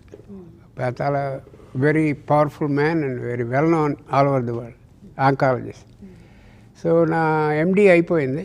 అయిన తర్వాత ఈ ప్రిమిటివ్ ట్రీట్మెంట్ పేషెంట్లకి రాకూడదు మన ఇండియాలో, అడ్వాన్స్ ట్రీట్మెంట్ ఇస్తే బాగుంటుంది అని అమెరికా వెళ్ళి అక్కడ కొత్త కొత్త విధానాలన్నీ కనుక్కుని మళ్ళీ ఇండియాకి దాన్ని ఎలాగోలా పట్టుకురావాలి. అది నా ధ్యేయం. సో అందుకని న్యూయార్క్లో అడుగుపెట్టాను. ఎండి అయిన తర్వాత, ఎండి పోస్ట్ గ్రాడ్యుయేషన్ అయిపోయింది. అక్కడ ఇక్కడ తిరిగాను. వచ్చినప్పుడు కొన్ని చోట్లేమో, బాబు మీకు ఇవ్వం ఉద్యోగం, ఎందుకంటే నువ్వు ఓవర్ క్వాలిఫైడ్, నువ్వు ఆల్రెడీ ఎండి చేసేసావు, ఒకవేళ మేము ఉద్యోగం ఇచ్చినా కూడా నువ్వు మా దగ్గర ఎక్కువ కాలం ఉండవు, వెళ్ళిపోతావు అన్నవాళ్ళు కొంతమంది. అలా నేను అన్ని చోట్లకి వెళ్ళిన తర్వాత నాకు సడన్గా గుర్తొచ్చింది, వీడు కార్డు ఇచ్చేవాడు, వీటి నాకు బిజినెస్ కార్డు. అది ఫోన్ చేశాను అప్పుడు. Sloane catering is one of the top cancer centers in the world, not in America, in the world. So వాళ్ళు ఏం చేశారంటే, నువ్వు వెంటనే వచ్చేసి ఒక ఫెలోషిప్కి నేను ఒకడు వస్తా అన్నాడు, వాడు రాకపోతే అది నీకు ఇస్తా ఉన్నాడు. July 4th అది, July 4th సాయంత్రం లోపు రావాలి నువ్వు అన్నాడు. ఎందుకంటే మళ్ళీ పొద్దున చెప్తాను, సాయం ఒక 2-3 గంటల్లో వచ్చేయాలి ఎక్కడున్నా సరే. సరే లక్కీగా వాడు రాలేదు, వాడు ఫిలిపిన్ వాడేవాడు రాలేదు. సరే నన్ను తీసుకున్నారు స్లోన్ కేటరింగ్లో. అప్పుడు ఇక అందరూ పడే కష్టాలే, జేబులో పైసలు ఉండవు, ఫస్ట్ ఉద్యోగం, ఇంకా ఫ్యామిలీ ఇండియాలో ఉంది, అబ్బాయి పుట్టాడు ఇప్పుడు. సో అలాగే తంటాలు పడుతూ వాళ్ళ దగ్గర అప్పు తీసుకుని నడుపుకుంటూ, ఫస్ట్ జీతం వచ్చేటప్పటికి గడవాలి కదా 4 రోజులు. సో వాళ్ళే అపార్ట్మెంట్ ఇచ్చారు. అక్కడి నుంచి మనం ఏమంటారు చూడండి, రైట్ ప్లేస్ రైట్ టైం అని, అలా అయింది నాది. అక్కడే ఫెలోషిప్ ఫినిష్ చేశాను, బోర్డ్ ఫినిష్ చేశాను, అసిస్టెంట్ ప్రొఫెసర్ అయ్యాను, అసోసియేట్ ప్రొఫెసర్ అయ్యాను, ప్రొఫెసర్ అయ్యాను, డైరెక్టర్ అయ్యాను, చైర్మన్ అయ్యాను. అన్నీ ఒకదాని తర్వాత ఒకటి విపరీతమైన రీసెర్చ్ చేశాను అక్కడ. దాంతో ప్రతి యూనివర్సిటీ ప్రపంచంలో నన్ను పిలిచేవాడు లెక్చర్లకి, స్టూడెంట్స్ అడ్రస్ చేయమని. With God's grace again, there is no university where I didn't give a lecture in the world. Amazing, that's amazing. Thank you. So అటువంటి అవకాశాలు వచ్చినాయి. సో దాంతో చాలా అద్భుతంగా పైకి వెళ్ళి, ఎప్పటికప్పుడు నా తపన మాత్రం పోలేదు. ఏమిటి, నేను చేసిందంతా మళ్ళీ ఇండియాకి రావాలి అని. ఇండియాకి అప్పుడు ఉండగానే నేను 3-4 సార్లు వెళ్ళేవాడిని బిగినింగ్ నుంచి, 70s నుంచి 3-4 టైమ్స్ వెళ్ళి పేషెంట్లు చూసి అక్కడ వాళ్ళకి కావాల్సిన ట్రీట్మెంట్ అరేంజ్ చేసి మళ్ళీ వస్తూ ఉండేవాడు. ఎవరన్నా బాగా మాకు డబ్బులు ఉన్నాయి, మాకు వీఆర్ వెల్తీ అంటే ఇక అమెరికాకి వచ్చేవాళ్ళు ట్రీట్మెంట్కి. అలా చాలామంది ఉన్నారు డిగ్నిటరీస్, ఇండియా నుంచి అమెరికా వచ్చి నా దగ్గర ట్రీట్మెంట్ తీసుకునేవాడు. మన నీలం సంజీవ్ రెడ్డి గారు ఒకరు, మన ప్రెసిడెంట్. ఆయనకి ట్రీట్మెంట్ ఇచ్చాను స్లోన్ కేటరింగ్లో. ఇచ్చిన తర్వాత ఆయన 18 సంవత్సరాలు చక్కగా జీవితాన్ని గడిపారు. సో బెంగళూరులో రిటైర్ అయ్యారు ఆయన ప్రెసిడెన్సీ అయిపోయిన తర్వాత. సో ఇలా చాలామంది ఇచ్చే అవకాశం దొరికింది నాకు నేను చేసిన రీసెర్చ్తో. దట్స్ అమేజింగ్ డాక్టర్ గారు. మీరు చెప్పినట్టుగా స్టార్టింగ్లో ఎన్ని ఒడిదుడుకులు ఎదుర్కొన్నా మీరు సాధించాలనుకున్నది మాత్రం సాధించారు. ఎంతోమంది డిగ్నిటరీస్ని కూడా ట్రీట్ చేశానంటున్నారు. సో మీరు ఆ రంగంలో ఉండగా చాలా గ్రౌండ్ బ్రేకింగ్ టెక్నాలజీస్ కూడా కనుక్కున్నారని విన్నాము. వాటి గురించి చెప్తారా? చెప్తాను. మంచి క్వశ్చన్, బాగుంది, బాగా అడుగుతున్నారు. ఈ గైనకలాజికల్ క్యాన్సర్ అని ఆడవాళ్ళు బాధపడుతూ ఉంటారు ఇండియాలో. ఇప్పుడు నెంబర్లు చెప్పాలంటే రోజుకి 200 females die of the cervical cancer every day still in India. Every day. So దీంట్లో ఒక అద్భుతమైన ట్రీట్మెంట్ పట్టురావాలని నాకు చాలా కుతూహలంగా ఉండేది. ఈ డెత్ రేట్ని తగ్గిద్దామని దానికి చాలా చేశాను. ఇప్పుడు బాగానే ఉంది. ఇప్పుడు ఇండియాలో నేను ఉన్నప్పుడు ఈ రేడియేషన్ ట్రీట్మెంట్ చాలా ప్రిమిటివ్గా ఉండేవి. ప్రిమిటివ్ అంటే ఈ పేషెంట్కి ఎక్స్పోజర్ వచ్చేది, ట్రీట్మెంట్ చేసే డాక్టర్లకు ఎక్స్పోజర్ వచ్చేది, నర్సులకి ఎక్స్పోజర్ వచ్చేది. ఇవన్నీ కాకుండా పేషెంట్ క్యాన్సర్ క్యూర్ చేసి సేఫ్గా ట్రీట్మెంట్ ఇచ్చే మెథడ్ కనుక్కోవాలని. సో నేను చేసిన పరిశోధనలో స్లోన్ కేటరింగ్లో ఫస్ట్ అది. ఈ రేడియేషన్ డెలివరీ అంతా కంప్యూటరైజ్ చేశాను మొత్తం, first time in the world. So ఒక చిన్న రోబాటిక్ మెషిన్ ఒకటి కనుక్కున్నాను 70s. అదే రేడియేషన్ ఇస్తుంది పేషెంట్కి సేఫ్గా ఉంటుంది, క్యాన్సర్ క్యూర్ అవుతుంది, ఇంకెవరికి ఎక్స్పోజర్ ఉండదు.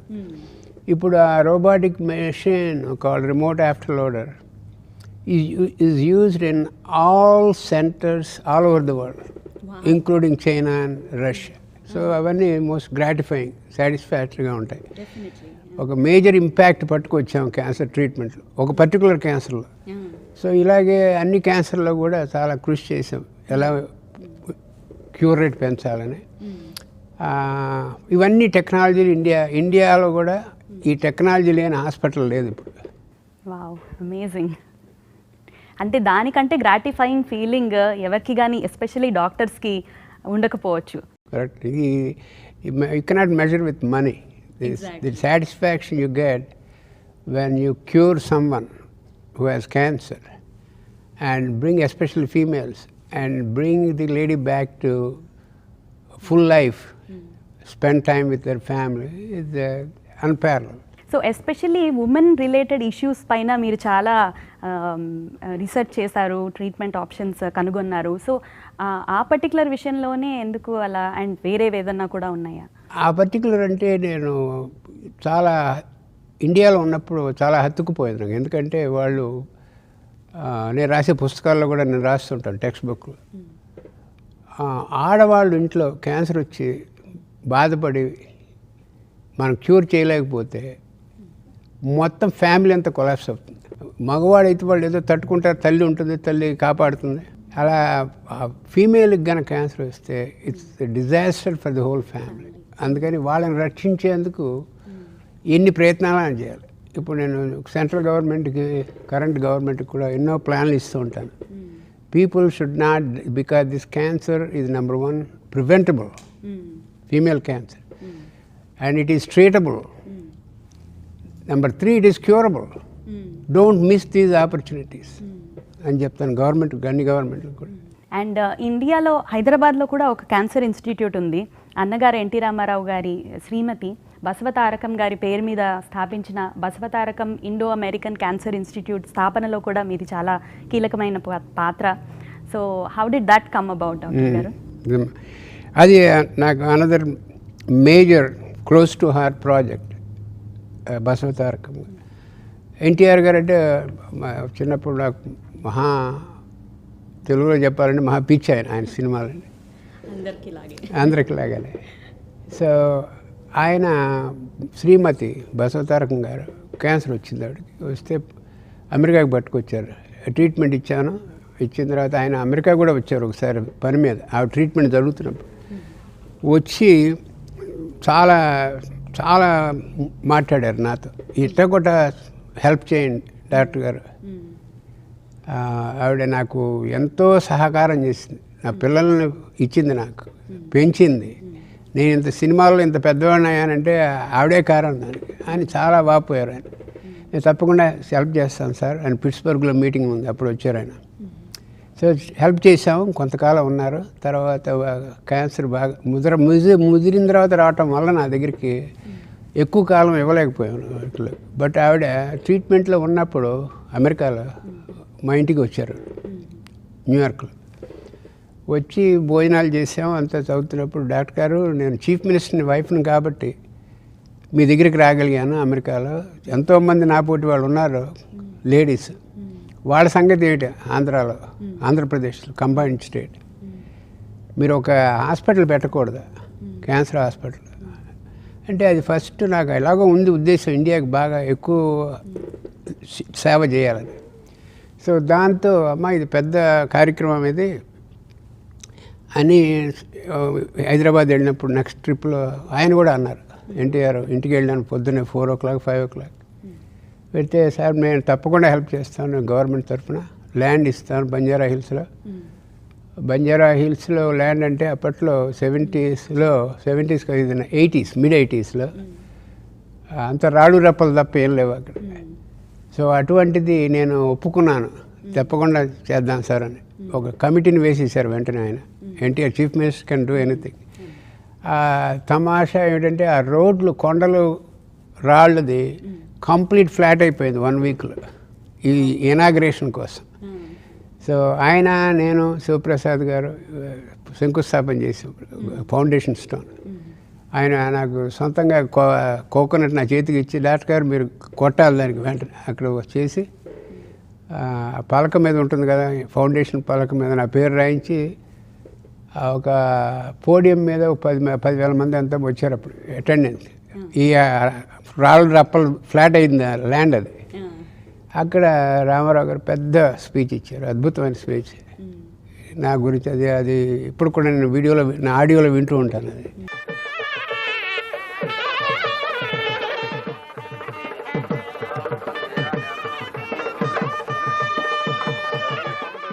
అమెరికా లాంటి దేశంలో కూడా మన ప్రతిష్టను, మన సేవా తత్పరతను, మన వైద్య నిపుణతను, మన విజ్ఞానాన్ని చాటుతున్నటువంటి డాక్టర్ నూరి దత్తాత్రేయ గారు.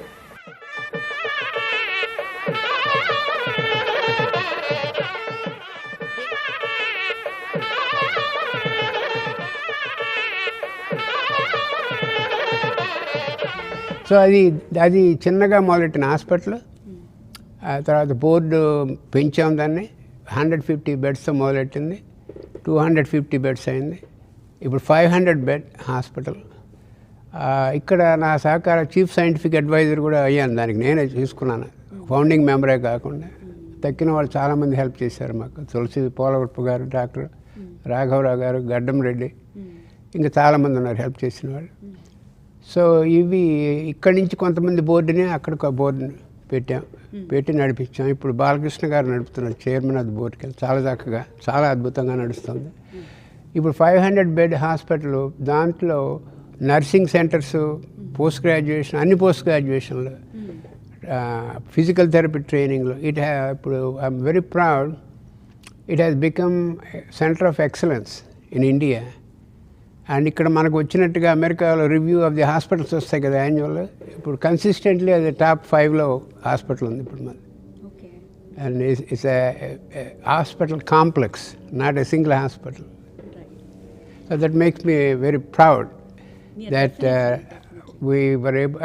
I could help in setting up a big hospital and helping our patients. ఇది ఎంతో మంది సహకారంతో అయిన పని, బట్ నేను లీడర్షిప్ తీసుకోవడం కూడా నాకు ఆనందంగా ఉంది.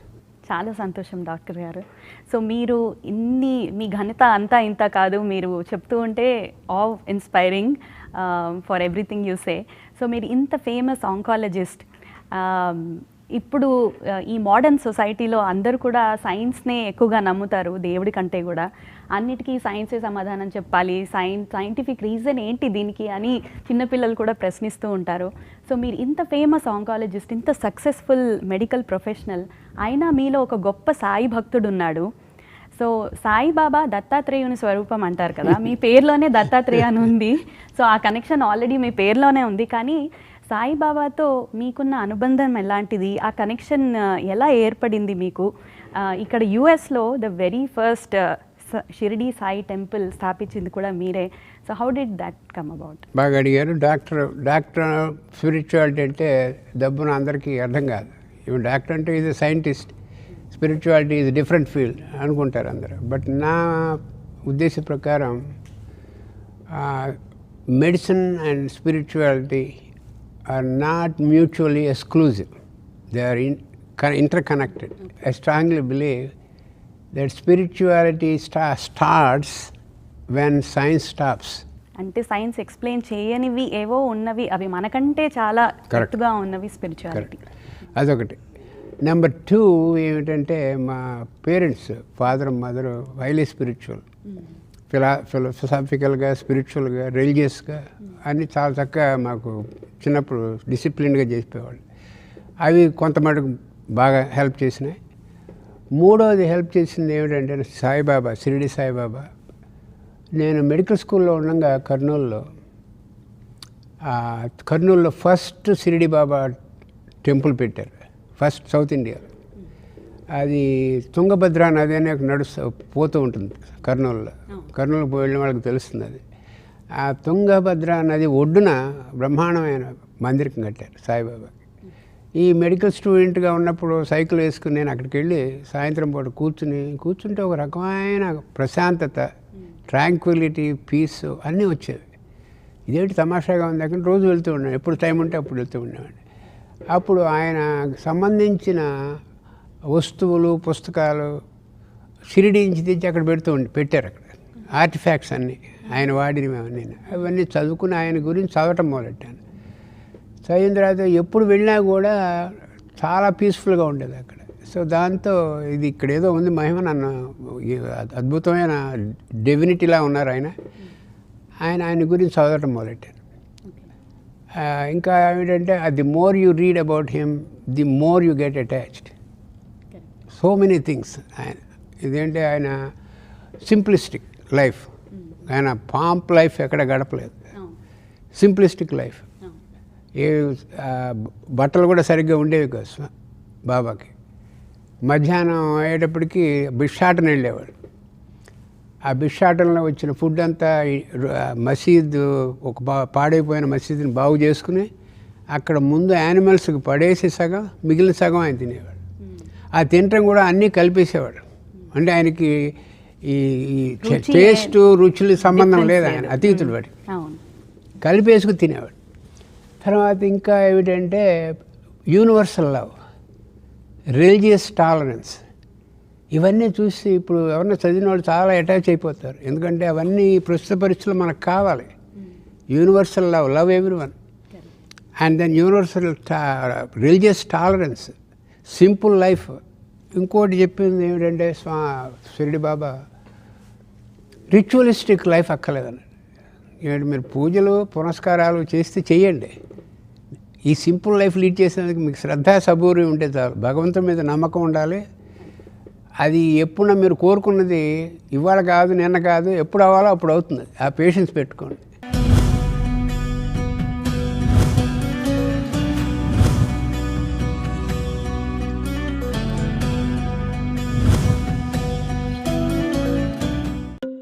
Is test prep nerve-wracking? Getting an excellent score a huge challenge? A new wave in the test prep is here to help. Test Prep Pundits has all the answers to your questions. It is a one-stop solution for all your academic needs. Our premium online interactive content has hundreds of SAT and ACT test problems, hundreds of hours of videos. Get real and instant results with real scores on the real SAT and ACT tests.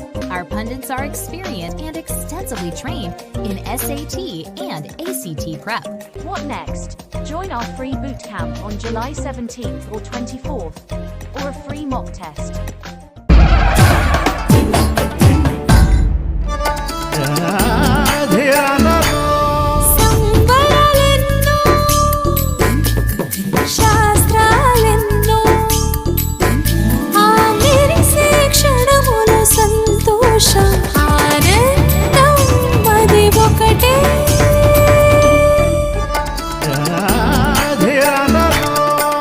Bridal Jewelry by Malabar Gold and Diamonds.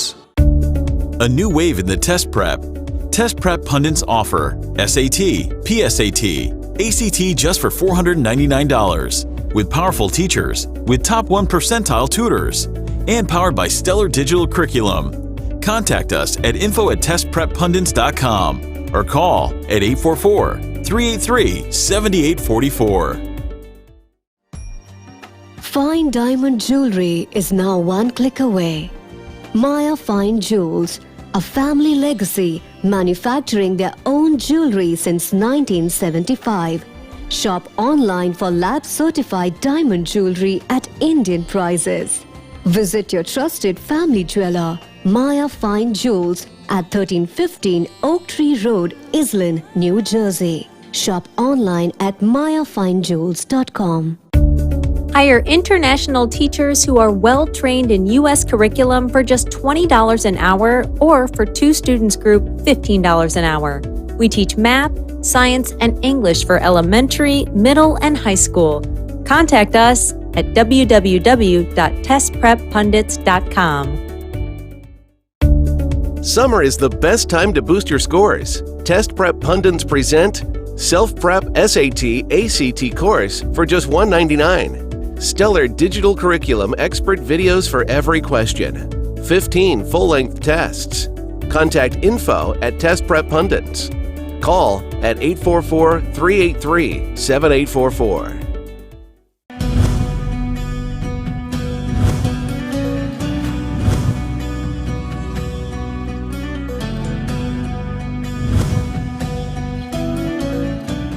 So మీరు బాగా చెప్పారు, ఇప్పుడు భగవంతుడి మీద నమ్మకం ఉండాలి అంటారు. So ఇప్పుడు సాయి సచ్చరిత చాలామంది సప్తా చేస్తుంటారు, చదువుతుంటారు.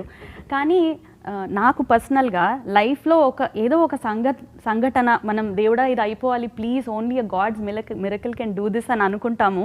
అది అయినప్పుడు మనకి ఉన్న ఆ కొంచెం నమ్మకం 100 రెట్లు ఎక్కువ పెరుగుతుంది.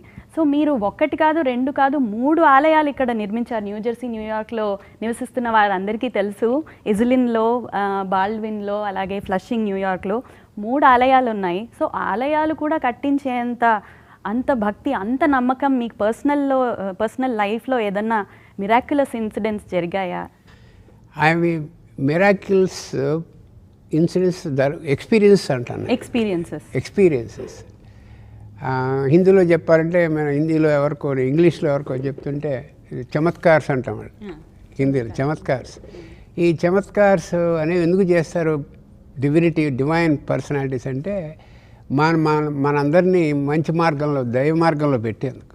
ఎందుకంటే మనం చాలా వీక్ మైండెడ్, ఏదో ఒకటి కనిపించాలి, చేయాలి, వాళ్ళు చేస్తే తప్ప అమ్మ భగవంతుడు ఉన్నాడని నమ్మ. సో ఇవన్నీ చమత్కార్స్ చేస్తూ ఉంటారు. అలాంటి చమత్కారాలు విపరీతంగా నడుస్తాయి. ఇంకేంటి, మీరు your devotion, the response to all చమత్కారాస్ increases as your devotion increases.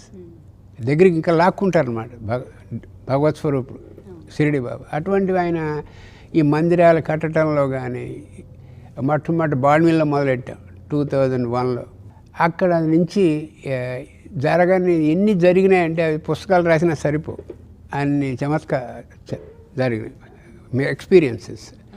ఆ సింపుల్ ఎక్స్పీరియన్స్ ఒకటి చెప్తాను టైంను బట్టి. ఏమిటంటే నేను చాలా రోజులు బట్టి చూశాను. ఒక పక్కనేమో స్లోన్ క్యాటరింగ్లో పనిచేస్తున్నాను, ఇటు పక్క భక్తి భగవంతుడి మీద, షిరిడి బాబా మీద. మందిరం కట్టాలి ఆయనకి, ఎలా కట్టాలి, పర్మిషన్లు కావాలి, ల్యాండ్ కావాలి, బిల్డింగ్ కావాలి, జోనింగ్ కావాలి, పార్కింగ్ కావాలి, ఇవన్నీ ఉన్నాయి, చాలా ఉన్నాయి ఈ ఊళ్ళో. సో అవన్నీ చూశాను 5 సంవత్సరాలు 10 సంవత్సరాలు 12 సంవత్సరాలు అయింది, కరెక్ట్ ప్లేస్ దొరకట్లే. అది ఒక రోజున గురువారం నాడు నేను పొద్దున్నే పూజ చేసుకుంటూ షిరిడి బాబాకి చెప్పాను, అంటే when you grow in your devotion, attachment to Baba, you can talk to them as if he sitting right there. So అలా నేను చెప్పాను, స్వామి నేను 12 సంవత్సరాలు చూశాను, బహుశా నేను కరెక్ట్ పర్సన్ కాదేమో నీకు, ఇవాళతో నేను ఆపేస్తున్నాను ఈ గురువారంతో, చూడటం నీ మీద భక్తి కాదు, ఈ మందిరం కోసం స్థలం చూడటం అనేది ఆపేస్తున్నాను, ఇక నేను మా హాస్పిటల్ మీద కాన్సన్ట్రేట్ చేసుకుంటాను అని ఆఫీస్కి వెళ్ళాను. ఆఫీస్కి వెళ్ళిన తర్వాత ఒక పేషెంట్ వచ్చింది ఫాలోఅప్గా, మేము ఇప్పుడు 15 or 10 years బ్యాక్ ట్రీట్ చేశాను, క్యూర్ అయింది క్యాన్సర్. క్యూర్ అయినప్పుడు వాళ్ళతో కొంచెం పర్సనల్గా వెళ్తాం, అమ్మ ఏం చేస్తున్నావు, మీ వారు ఏం చేస్తారు, మీ పిల్లలు ఎంతమంది. సో అలాగే అడిగాను, అమ్మ ఏం చేస్తూ ఉంటావు, నేను రియల్ ఎస్టేట్ కంపెనీ ఉంది నాకు అంది. అయితే మరి నాకు ఒకసారి లాస్ట్ ట్రయల్ ఇద్దాం బాబాకి, ఛాన్స్, గివింగ్ ఛాన్స్ టు బాబా అని, ఇలా కండిషన్ కావాలమ్మా, నాకు ఒక హాల్ కావాలి, జోనింగ్ ఉండాలి, పార్కింగ్ ఉండాలి అని అంటే నాకు తెలీదు, బట్ ఇంటికి ఆఫీస్కి కంప్యూటర్లో చూసి చెప్తా డాక్టర్ గారు అంది. సరే వెళ్ళిన తర్వాత అరగంటలో ఫోన్ వచ్చింది నాకు, డాక్టర్ గారు ఒక బాల్విన్ అనే ప్లేస్లో ఒక హాల్, బ్రహ్మాండమైన హాల్ ఉంది, దానికి జోనింగ్ ఉంది, దాని ఎదురుకుండా 200 కార్ పార్కింగ్ ఉంది, పబ్లిక్ పార్కింగ్, అది మీకు అపాయింట్మెంట్ తీసుకోనా అంది. అక్కర్లేదమ్మా అపాయింట్మెంట్, నేను పేషెంట్ క్యాన్సిల్ చేసుకుని వచ్చేస్తున్నానని చెప్పి వెళ్ళాను, క్యాన్సిల్ చేసుకు వెళ్ళాను, చూశాను, సంతకం పెట్టాను, తీసేసుకున్నాను. ఇదేమిటి, ఆ రోజే నేను ఛాలెంజ్ చేశాను స్వామికి, అది గురువారం నాడు. సో ఇవి చమత్కారాలండి, ఎక్స్పీరియన్సెస్. ఇది అది తీసేసుకున్న తర్వాత అది ఫస్ట్ మందిర్ బాబాకి అమెరికాలో, ఆ విగ్రహం కూడా ఎగ్జాక్ట్గా షిరిడి విగ్రహమే. షిరిడి విగ్రహం అయితే ఎవరు చేశారో, తాలిం ఫ్యామిలీ అని వాళ్ళు తాలిం చేశాడు, ఈ విగ్రహాన్ని కూడా తాలిమే చేశాడు, వాళ్ళ అబ్బాయి చేశాడు ఇక్కడ. సో ఐడెంటికల్గా అది ఎంతో భక్తితో చెక్కిన విగ్రహాలు అవి. అవి ఇక్కడ బాల్విన్లో పెట్టాం, ఇక్కడ ఇస్లిన్లో పెట్టాం, తర్వాత ఇప్పుడు హిక్స్విల్లో 3వది పెట్టాం, అక్కడ కూడా పెట్టాం. సో ఇవన్నీ ఎంతో భక్తిగా చేసిన విగ్రహాలు అవి. అక్కడ జరిగే మిరకల్స్ కూడా అద్భుతంగానే ఉంటాయి అక్కడ.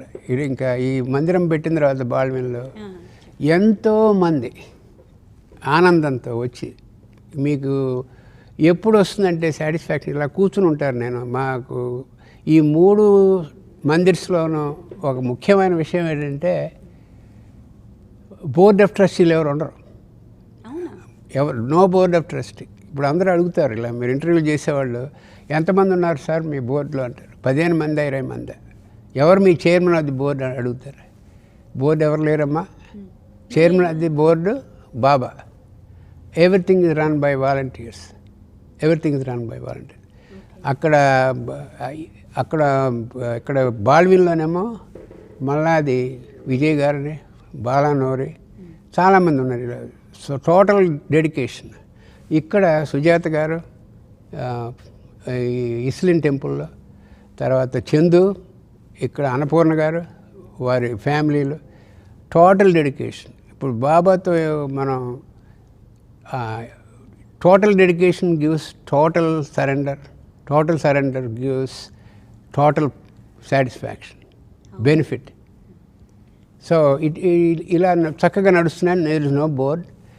ఇంకోటి ఏమిటంటే, ఈ 3 మందిరాల్లో ప్రత్యేకమైన విషయం, బోర్డు లేదు, చైర్మన్ ఆఫ్ ది బోర్డు బాబా. ఇప్పుడు వచ్చిన వాళ్ళకి ఎంతో మర్యాదగా ట్రీట్ చేస్తారు ఈ 3 మందిర్స్లో కూడా. నేను వెళ్ళి ఊరికి అడ్మినిస్ట్రేషన్ చూస్తూ ఉంటాను, వారంలో 3 వెళ్తాను, 3 టెంపుల్స్కి టైం ఉన్నప్పుడు. ప్రెషర్ ఉండదు అన్నమాట. ఇప్పుడు డివోటీస్ వస్తారు, నువ్వు అక్కడ కూర్చో, ఇక్కడ కూర్చోకూడదు, ఇవన్నీ ఉండవు.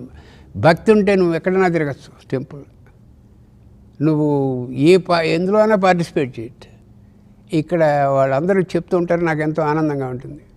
ఇక్కడ ప్రెషర్ లేదండి ఈ టెంపుల్కి వస్తే, ఈ మందిర్స్కి వస్తే ప్రెషర్ ఎందుకు, ఆయన చూసుకుంటాడు, మనకెందుకు. నాకు ఏం కావాలో ఆయనకి నాకు బుర్రలో పెడతాడు, నేను వెంటనే చేసేస్తాను. దానికి పెద్ద 10 మంది అప్రూవల్స్ ఏం అక్కర్లేదు. ఇక్కడ హిక్స్విల్ మందిర్లో ఒక రోజున నాకు పూజలో ఉన్నప్పుడు ఒక బ్రహ్మాండమైన చెట్టు ఉంది వెనకాల, అద్భుతమైన చెట్టు, జస్ట్ షిరిడీలో గురుస్థానంలో లాగా. అక్కడ గురుస్థానం డెవలప్ చేయాలని అనిపించింది, చేసేసాను. అక్కడ బ్రహ్మాండమైన గురుస్థానం అక్కడ హిక్స్విల్ టెంపుల్, చెట్టుకి అంత అద్భుతంగా ఉంటుంది అది. ఇక్కడ కూడా ద్వారకామాయి పెట్టాం ఇక్కడ మన ఇస్లీన్లో. తర్వాత అలా ఈ ఒక్క బాబా మందిరమే, బాబా మెయిన్ డేటీ మాకు 3 మందిరాల్లో.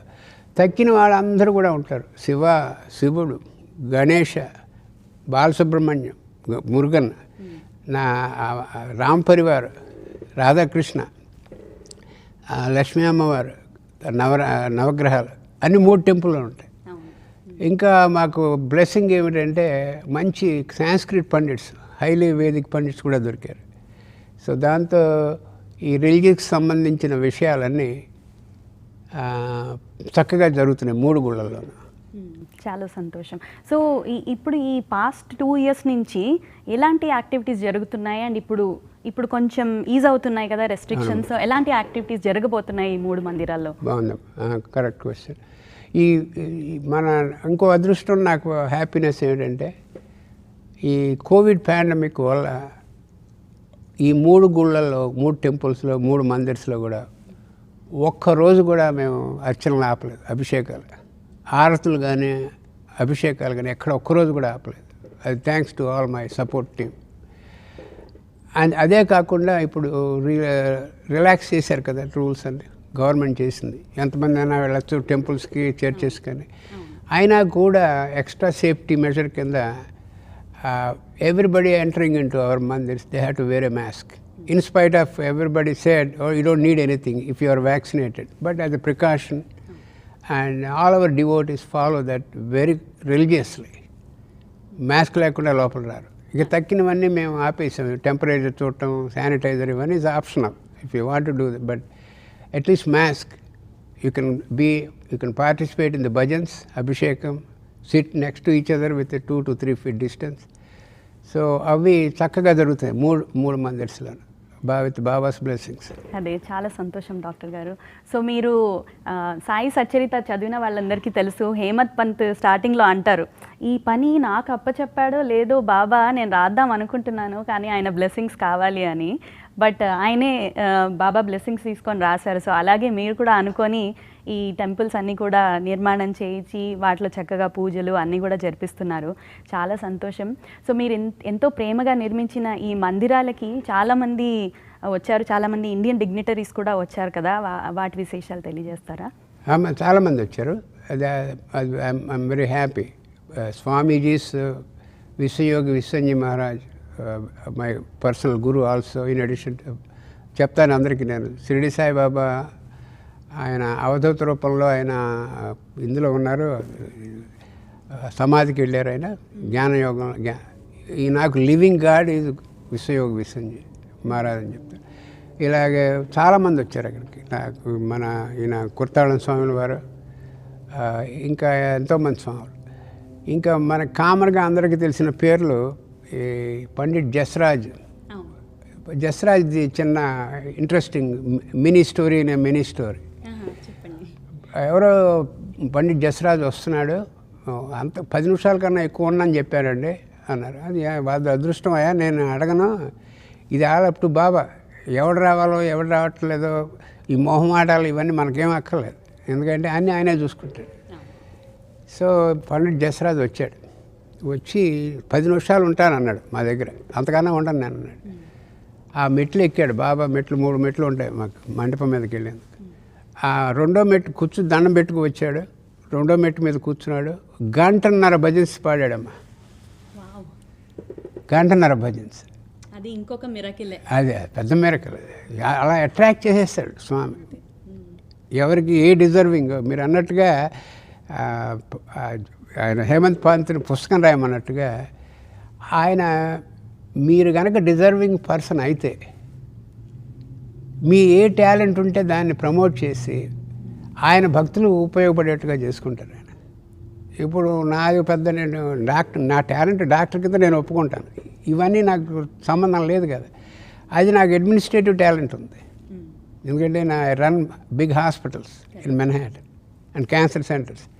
సో దాంతో చక్కగా నడిపే శక్తి ఉంది నాకు, ఎక్స్పీరియన్స్ ఉంది, ఎక్స్పర్టీస్ కూడా ఉంది. అది బాబాకి తెలుసు, ఆయన ఇచ్చిందే కదా. అందుకని ఈ మూడింటిని నడిపించాడు. అందులో కూడా ఆయన ఒక్కసారి పెద్ద భాండం మీ మీద వేయడు. ఆయనకి చాలా తెలుసు బాబాకి మీ ఏం చేస్తారు, ఎలా చేయాలని. ఆ బాల్విన్ టెంపుల్ ఫస్ట్ పెట్టించి దానికి విపరీతమైన ఎక్స్పీరియన్స్ తెప్పించి నాకు విగ్రహాలు ఎక్కడ తేవాలి, పీస్లు ఎక్కడ తీసుకురావాలి, రిచువల్స్ ఎలా చేయాలి, అభిషేకాలు ఇవన్నీ, కిరీటాలు ఇవన్నీ అలా చేయించి అప్పుడు ఒక అద్భుతమైన ఇస్లిన్ దానికి స్టార్టప్ చేశాడు. నాకు బాల్విన్ ఎక్స్పీరియన్స్ లేకపోతే నేను ఇస్లిన్ చేసేవాడిని కాదు. ఆ బాల్విన్ ఎక్స్పీరియన్స్తో it's another 10 size bigger than Baldwin అని ఇస్లిన్ డెవలప్ చేశాను. అది ప్రజలు డివోటీ కోరిక కూడా. అప్పుడు బాల్విన్ ఒకటే టెంపుల్ ఉండేది. ఈ వాషింగ్టన్, ఫిలడెల్ఫియా, డెలవేర్, కనెటికట్, న్యూజెర్సీ అందరూ న్యూయార్క్ వచ్చేవాళ్ళు. వస్తే చాలామంది 3-4 hours పట్టేది వాళ్ళకి. అప్పుడు అడిగారు, మీరు ఒక న్యూజెర్సీలో ఒకటి పెట్టకూడదా మా కోసం అంటే, అప్పుడు ఇస్లిన్లో పెట్టాను. ఇక్కడ ఇప్పుడు ఇస్లిన్ ఒక పెద్ద పిలిగ్రిమేజ్ కింద మారిపోయింది. ఇప్పుడు థర్స్డే అయితే చూడాలి మీరు. అది మీకు ఎలా ఉంటుంది ఆనందం అంటే, అంతా ప్రజలు వచ్చి నేను పైకి వెళ్ళి దండం పెట్టుకునే అవకాశం ఇచ్చాను. మధ్యలో భగవంతుడికిను భక్తుడికి మధ్యలో పూజారి అడ్డు ఉండకూడదు, ఎవరు అడ్డు ఉండకూడదు. వీడు ఎక్కడ దూరం వెళ్ళి కాళ్ళు పట్టుకుని బాబా పట్టుకుంటారంటే పంపించాలి పైకి. సో అలా నేను వీడిని చూసుకుని దండం పెట్టుకుంటూ ఉంటారు చాలామంది డివోటీలు. నేను వెనకాల ఎవరో ఎవరికి తెలియదు అక్కడ టెంపుల్, అలా కూర్చుంటాను వెనకాల. అక్కడ కూర్చున్నప్పుడు వాళ్ళు బాబా కాళ్ళ మీద పడి వాళ్ళ స్టోరీలు చెప్పుకుని ఇలా బడాబడమని ఏడ్చేస్తూ ఆయన మీద పడి ఏడుస్తుంటే మీరు చూస్తుంటే అది, అరే ఎంత అద్భుతమైన అవకాశం ఇచ్చేవా నాకు అని. ఈ అవకాశం అందరికీ దొరుకుతుందా? ఉంది కదా మన పాట, దొరుకునా ఇటువంటి సేవ అని అంతే అనుకోవటం అంతే. వావ్, దట్స్ అమేజింగ్ డాక్టర్ గారు. సో ఇవన్నీ చూస్తుంటే ఇన్ని యాక్టివిటీస్, మీరు ఒక busy highly successful busy medical professional, అలాగే ఇందాక మీరు స్టార్టింగ్లో చెప్పినట్టు వరల్డ్లో ఉన్న అన్ని యూనివర్సిటీస్లో మీరు లెక్చర్స్, సెమినార్స్, చాలా మంది క్వశ్చన్స్కి ఆన్సర్స్ చేయడం, తర్వాత బుక్స్ రాయడం, ఇవన్నీ కూడా చేస్తుంటారు. ఇంత బిజీ టైంలో మీరు ఇంత సక్సెస్, ఐ మీన్ మీరు ఒక జీవితకాలం చాలదు అన్నట్టుగా మీరు పని చేస్తూనే అన్నారు. ఎలా ఇదంతా సాధ్యం మీకు? ఎలా సాధ్యం అంటే మళ్ళీ బేసిక్స్. మీరు బాబా సేవలో ఉన్నంత కాలం మీకు అలసట తెలియదు. ఇది బాబా డివోటీస్కి మాత్రమే తెలుస్తుంది. అలసట తెలియదు ఒకటి. నెంబర్ 2, మీకు ఏమైనా ఆబ్స్టికల్స్ వస్తే ఆయన సొల్యూషన్ చూపిస్తూ ఉంటాడు. But fundamental is your devotion, unconditional devotion. Then you get unconditional answers. ఒకసారి నేను చిన్న ఇంకా ఎగ్జాంపుల్ కూడా చెప్తాను. బాల్విన్లో జరిగింది అంతా అయింది. పెద్ద నాకు he will create some ideas in your mind, this will be good for this Mandir అని. అంటే you had to take it from almighty, that is he is instructing you, it did not come to you by your self. So he is asking you to do this for him. So one time it occurred to me in my mind that huge hall also, just like in Islam Mandir, big hall akkada, Baldwin kuda. I want to put 2 huge carpets, Persian carpets. మధ్యలో స్థలం వదిలేసి ఇటు ఒక 50x30, ఇటు పక్క 50x30, that size, big size, identical carpets వేయాలని పెట్టారు ఆయన మైండ్లో. నేను నాకు ఇన్ఫ్లుయెన్షియల్ అవడంతో మెన్హాటన్లో I can go to anywhere, most of them are my friends or patients. ఒక పర్షియన్ కార్పెట్ స్టోర్కి వెళ్ళాను, Harounis on 5th Avenue. They have stores for about 5-6 blocks in Manhattan, storage carpets. So వాడి దగ్గరికి వెళ్ళి ఒక evening, అబ్బాయి ఇది నాకు మైండ్లోకి వచ్చింది, I need 2 identical carpets because to cover 2 sides of the mandir with a path in the center. అంటే వాడు పెద్ద వికటాటహస్తంగా నవ్వాడు నా మీద. డాక్టర్ సాబ్ 2 ఐడెంటికల్ పర్షియన్ కార్పెట్ ఎవడు కొట్టలేడు, ఎందుకంటే ఇది వెరీ ఇంట్రికేట్ డిజైన్. అది ఇక్కడ చేసిన డిజైన్ రెండో చేయలేడు వాడు. Each one is unique. అంటే సరే వాడు డిసప్పాయింటెడ్, నేను చేయలేదు సార్, దొరకదు డాక్టర్ సాబ్ అన్నాడు. అరే నాకు ఇన్స్ట్రక్షన్ వచ్చింది, ఇది ఒకసారి వెళ్ళి చూడు నువ్వు అంటే. వాడు మా ఒక 2-3 బ్లాక్స్ ఆఫ్ స్టోరేజ్ ఉంది వాడికి. వాడు వెళ్ళాడు, ఇప్పుడు ఏదో కాఫీ ఇచ్చాడు, తాగుతున్నాను. 1 గంట తర్వాత వచ్చాడు. వచ్చి doctor saab I found 2 identical ones. Wow, ఇది కూడా nothing short of a chamatkar. చెప్పాను కదరా నేను, నాకు ఇన్స్ట్రక్షన్ వచ్చిందని. అంటే he got stun. How could I say there are 2 identical carpets in his store. So ఆ 2 తెచ్చి ఇన్స్టాల్ చేసాం అక్కడ. అద్భుతంగా డిజైన్ ఈజ్ ఐడెంటికల్. సో ఇటువంటి చమత్కార్స్ మీకు చెప్పిన కొద్దీ దొరుకుతూ ఉంటాయి. ఆయన ఆయన ఆయన ఆయన మీరు మాస్టర్ ఆఫ్ ది యూనివర్స్ చేసిన రోజు, మాస్టర్ ఆఫ్ యువర్ డెస్టినీ. అవును, అంతే. ఆ బాబా పైనుండి అందరినీ అలా అలా నడిపిస్తూ ఉంటాడు, అందరి జీవితాలని. సో మీలాంటి వారి జీవితాలు ఎంతోమందికి స్ఫూర్తిదాయకం. సో మీరు కూడా మీ లైఫ్లో ఉన్న సంఘటనలన్నీ ఆటోబయోగ్రఫీ లాగా రాశారు. ఒదిగిన కాలంలో అనే ఆటోబయోగ్రఫీ మీరు రాశారు. సో దానిలో ఎలాంటి విశేషాలు ఉన్నాయి, ఏమన్నా సీక్రెట్స్ ఉన్నాయా? సీక్రెట్స్ లేవమ్మా, అది ఈ మధ్యనే రిలీజ్ చేసాం. చాలా ఐఎమ్ ఆల్సో వెరీ హ్యాపీ. అందులో నాకు ఇప్పుడు మీరు అడిగిన క్వశ్చన్లు అన్నింటికి సమాధానాలు వచ్చేట్టుగా, ఎక్కడ పుట్టాను, మా బ్రదర్స్ ఏమిటి, ఎలా చదువు జరిగింది చిన్నప్పుడు కష్టాల్లో ఉన్నప్పుడు, తర్వాత అమెరికా ఎలా వచ్చాను, ఎంతమంది ప్రముఖులను నేను ట్రీట్ చేశాను, ఒక రెండు ఫుల్ చాప్టర్స్ ఆన్ బాబా, షిరిడి బాబా. ఆయనతో ఎలా వచ్చింది ప్రవేశం నాకు, ఆయన ఎలా పైకి తీసుకెళ్ళాను అనమాట. ఎక్కడ ఒక మెట్టు తర్వాత 5 మెట్లు తప్ప కిందకి వెళ్ళటం ఉండదు, ఇంకా ఎలా తీసుకెళ్ళాడు. ఇవన్నీ ఒక 16-17 చాప్టర్ల కింద పెట్టాను. ఇక్కడ నేను ట్రీట్ చేసిన పేషెంట్లు సంజీవ్ రెడ్డి గారు, శ్రీదేవి గారు మదరు, ఇలా ఎంతోమంది వాళ్ళకు కూడా ఒక చాప్టర్ పెట్టి లైఫ్ స్టోరీ అంతా జాగ్రత్తగా పట్టుకొచ్చి, బట్ స్పిరిచువాలిటీకి ఇంపార్టెన్స్ ఇచ్చాను అక్కడ. మన రిలీజియన్కి, హెరిటేజ్కి, కల్చర్కి, స్పిరిచువాలిటీ బుక్ అంతా. ఓకే, చాలా సంతోషం డాక్టర్ గారు. అది తెలుగులో ఉండటం మరొక విశేషం. సో తెలుగు వారందరూ కూడా తప్పకుండా ఆ కాపీ ఒకటి కొనుక్కోండి. అది ఎక్కడ అవైలబుల్ ఉంటుంది డాక్టర్ గారు? అది విశాల ఆంధ్ర పబ్లికేషన్స్ ఉందమ్మా. నాకు తెలియదు, ఇక్కడ ఇప్పుడు ఇండియా వెళ్ళి ఈ కోవిడ్ వల్ల ఈ మధ్యన వెళ్ళలేదు. ఆల్మోస్ట్ 12-13 months అయింది. అంతకుముందు నేను 5-6 సార్లు వెళ్ళేవాడిని ఇండియాకి. సో విశాల ఆంధ్ర పబ్లికేషన్స్లో ఉంది. Navodaya and Visala Andhra Bodh. Okay, so ఇండియాలో ఉన్న మన ప్రేక్షకులందరూ కూడా అక్కడ ఆ బుక్ కాపీ ఒకటి తీసుకోవచ్చు. తప్పకుండా చదవండి. చాలా స్ఫూర్తిదాయకమైన స్టోరీ డాక్టర్ నోరి గారిది.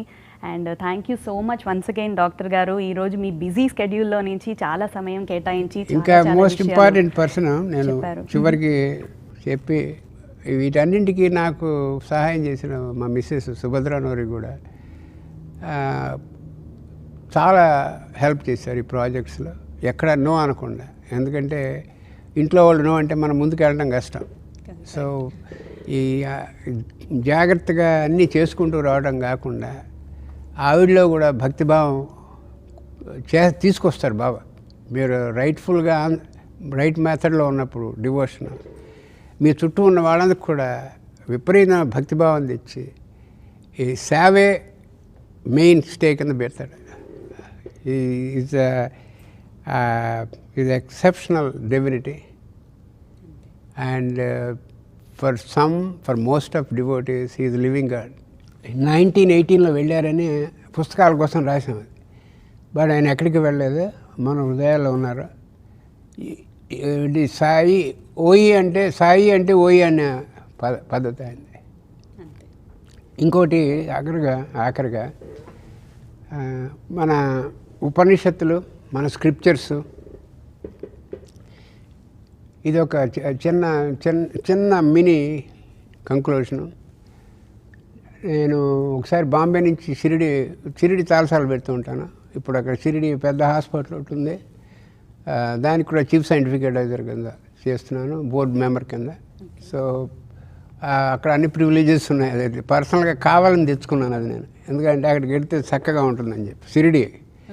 సో అక్కడ షిరిడిలో ఉన్న డాక్టర్లందరికీ ఇక్కడ రొటేటింగ్ ఫెలోషిప్ అరేంజ్ చేశాను. అమెరికాకి రావడం కానీ హైదరాబాద్ మా హాస్పిటల్కి వెళ్ళాను ట్రైనింగ్కి.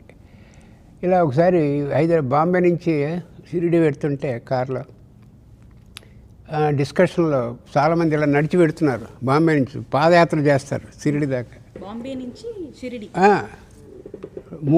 వారం పడుతుంది, మధ్యలో ఉంటారు, మధ్యలో వెళుతూ ఉంటారు ఇలా నడిచే. సో ఈవిడ సుభద్ర గారిని అడిగాను నేను, ఏంటి ఎలా డిస్క్రైబ్ చేస్తావు సచ్చరిత్ర బాబాది, అది మనకి బైబుల్ డివోటీస్కి అంటే. అప్పుడు ఉపనిషత్తులు మన స్క్రిప్చర్స్ అన్నీ క్షీరసాగరం అయితే, భగవద్గీత అందులో వచ్చిన బటర్. మరి సచరిత్ర ఎలా ఏం చేస్తావు, దాన్ని ఎలా డిస్క్రైబ్ చేస్తుంటే అందులోంచి వచ్చిన పాయసం అని చెప్పి. చాలా బాగా చెప్పారు. చాలా బాగా చెప్పారు. అందులో లేనిది లేదు మనకి. సచరిత్రలో ఏదో 200 పేజీల పుస్తకం కాదు అది. ఏమిటంటే ఏ లెవెల్ ఫస్ట్ టైం చదివి సెకండ్ టైం చదివితే మిమ్మల్ని లెవెల్ పెంచుకుంటూ పోతాడు స్వామి. ఫస్ట్ టైం చదివితే సింపుల్ ఒకే రాస్తారు, రెండోసారి చదివినప్పుడు డెప్త్ పెంచుతారు. థర్డ్ లెవెల్, ఇది ఏ లెవెల్ వాళ్ళకి ఆ లెవెల్ కనిపిస్తుంది అందులో. నువ్వు ఉపాసన సగుణోపాసన అన్నింటికి ఆన్సర్లు ఇస్తాడు ఆయన అందులో. సో ఆ లెవెల్ నువ్వు ఏ లెవెల్లో ఉన్నవాడికి ఆ లెవెల్ ఇచ్చి నెక్స్ట్ చదివేటప్పుడు పెంచుతాడు ఆయన లెవెల్. అదే అద్భుతం బుక్. ప్రతిసారి చదివినప్పుడల్లా ఒక డిఫరెంట్ యాంగిల్లో నుంచి అండర్స్టాండింగ్ వస్తుంది ఆ పుస్తకంలో. చాలా చక్కగా చెప్పారు డాక్టర్ గారు. సో ఫైనల్గా మీరు మన సాయి భక్తులకి, మన సొసైటీ అందరికీ కూడా ఏదన్నా సందేశం ఇద్దాం అనుకుంటున్నారా? సందేశం అంటే మన బాబా గ్రేస్ వల్ల, బాబా బ్లెస్సింగ్ వల్ల, ఎస్పెషల్లీ నాకు మా ఫ్యామిలీకి, నా ప్రొఫెషన్ మెడిసిన్ అయినా కూడా 3 మందిరాలు కట్టే అవకాశం ఇచ్చాడు స్వామి. సో మీరు డివోటీస్ అందరూ న్యూ జెర్సీలో ఉన్న వాళ్ళు ఇస్లేన్లో అద్భుతంగా థర్స్డే పూట వచ్చే డివోటీలను చూస్తే మీకు అసలు ప్రపంచమే ఉందా లేకపోతే భగవంతుడేనా అనిపిస్తుంది. అక్కడ అంత డివోషన్లో వస్తారు వాళ్ళు. 5 గంటలకు ఎప్పుడు మా తలుపు తెరుస్తారు, అక్కడ 5ంటికి ముందే వచ్చి నిలబడతారు అక్కడ. ఎంత ప్రేమతో ఉండి ఆయన మీద. ఇలాగే 3 సంస్థానాలు చేసే అవకాశం ఇచ్చాడు నాకు. అందుకని ప్రజలందరూ కూడా వచ్చి బాబా బ్లెస్సింగ్ తీసుకోండి. ఇంకేం చేయక్కర్లేదు. మీరు ఇక్కడ మా మందిర్స్లో మీకు ఏం ప్రెషర్ ఉండదు, ఇంక ఎటువంటి ప్రెషర్ ఉండదు. వచ్చి బాబా దర్శనం చేసుకోండి. ఆ తక్కినవన్నీ నేను చూసుకుంటాను, నన్ను పెట్టాడు ఆయన. ఏ ఇష్యూలు కానీ ఏమన్నా వస్తే అవన్నీ చూసుకోరా అని చెప్పి నాకు ఇచ్చాడు, నన్ను పెట్టాడు. నాకు టీంని ఇచ్చాడు, వాలంటీర్ టీం. వాళ్ళు కూడా టోటల్లీ డెడికేటెడ్ డివోటీస్. ఇక్కడ 3 ప్లేస్లో కూడా సుజాత గారు, అన్నపూర్ణ గారు, చందు ఇక్కడ, అక్కడ విజయ్ గారు, మణి, చాలామంది మా భక్తులు. వాళ్ళు కూడా సేవ కూడా 24/7 సేవ. ఏదో పొద్దున మనం వెళ్ళి దండం పెట్టుకొచ్చేయటం కాదు. సో అందరూ దాని 3 మందిరాలని చక్కగా ఉపయోగించుకుని బాబాకి దగ్గర అయితే మీకు పర్సనల్గా కాకుండా, మెటీరియలిస్ట్గా కాకుండా, స్పిరిచువల్గా కూడా ఆయన ప్రొటెక్ట్ చేస్తాడు. చాలా చక్కగా చెప్పారు డాక్టర్ గారు. Thank you so much. ఈరోజు మీరు ఇక్కడికి రావడం, మాతో ముచ్చటించడం నా అదృష్టంగా భావిస్తున్నాను. సో మీ అందరికీ కూడా నచ్చిందని అనుకుంటున్నాను. మరొక కొత్త ఎపిసోడ్లో మిమ్మల్ని మళ్ళీ కలుసుకుంటాను. అప్పటి వరకు సెలవు. నమస్తే.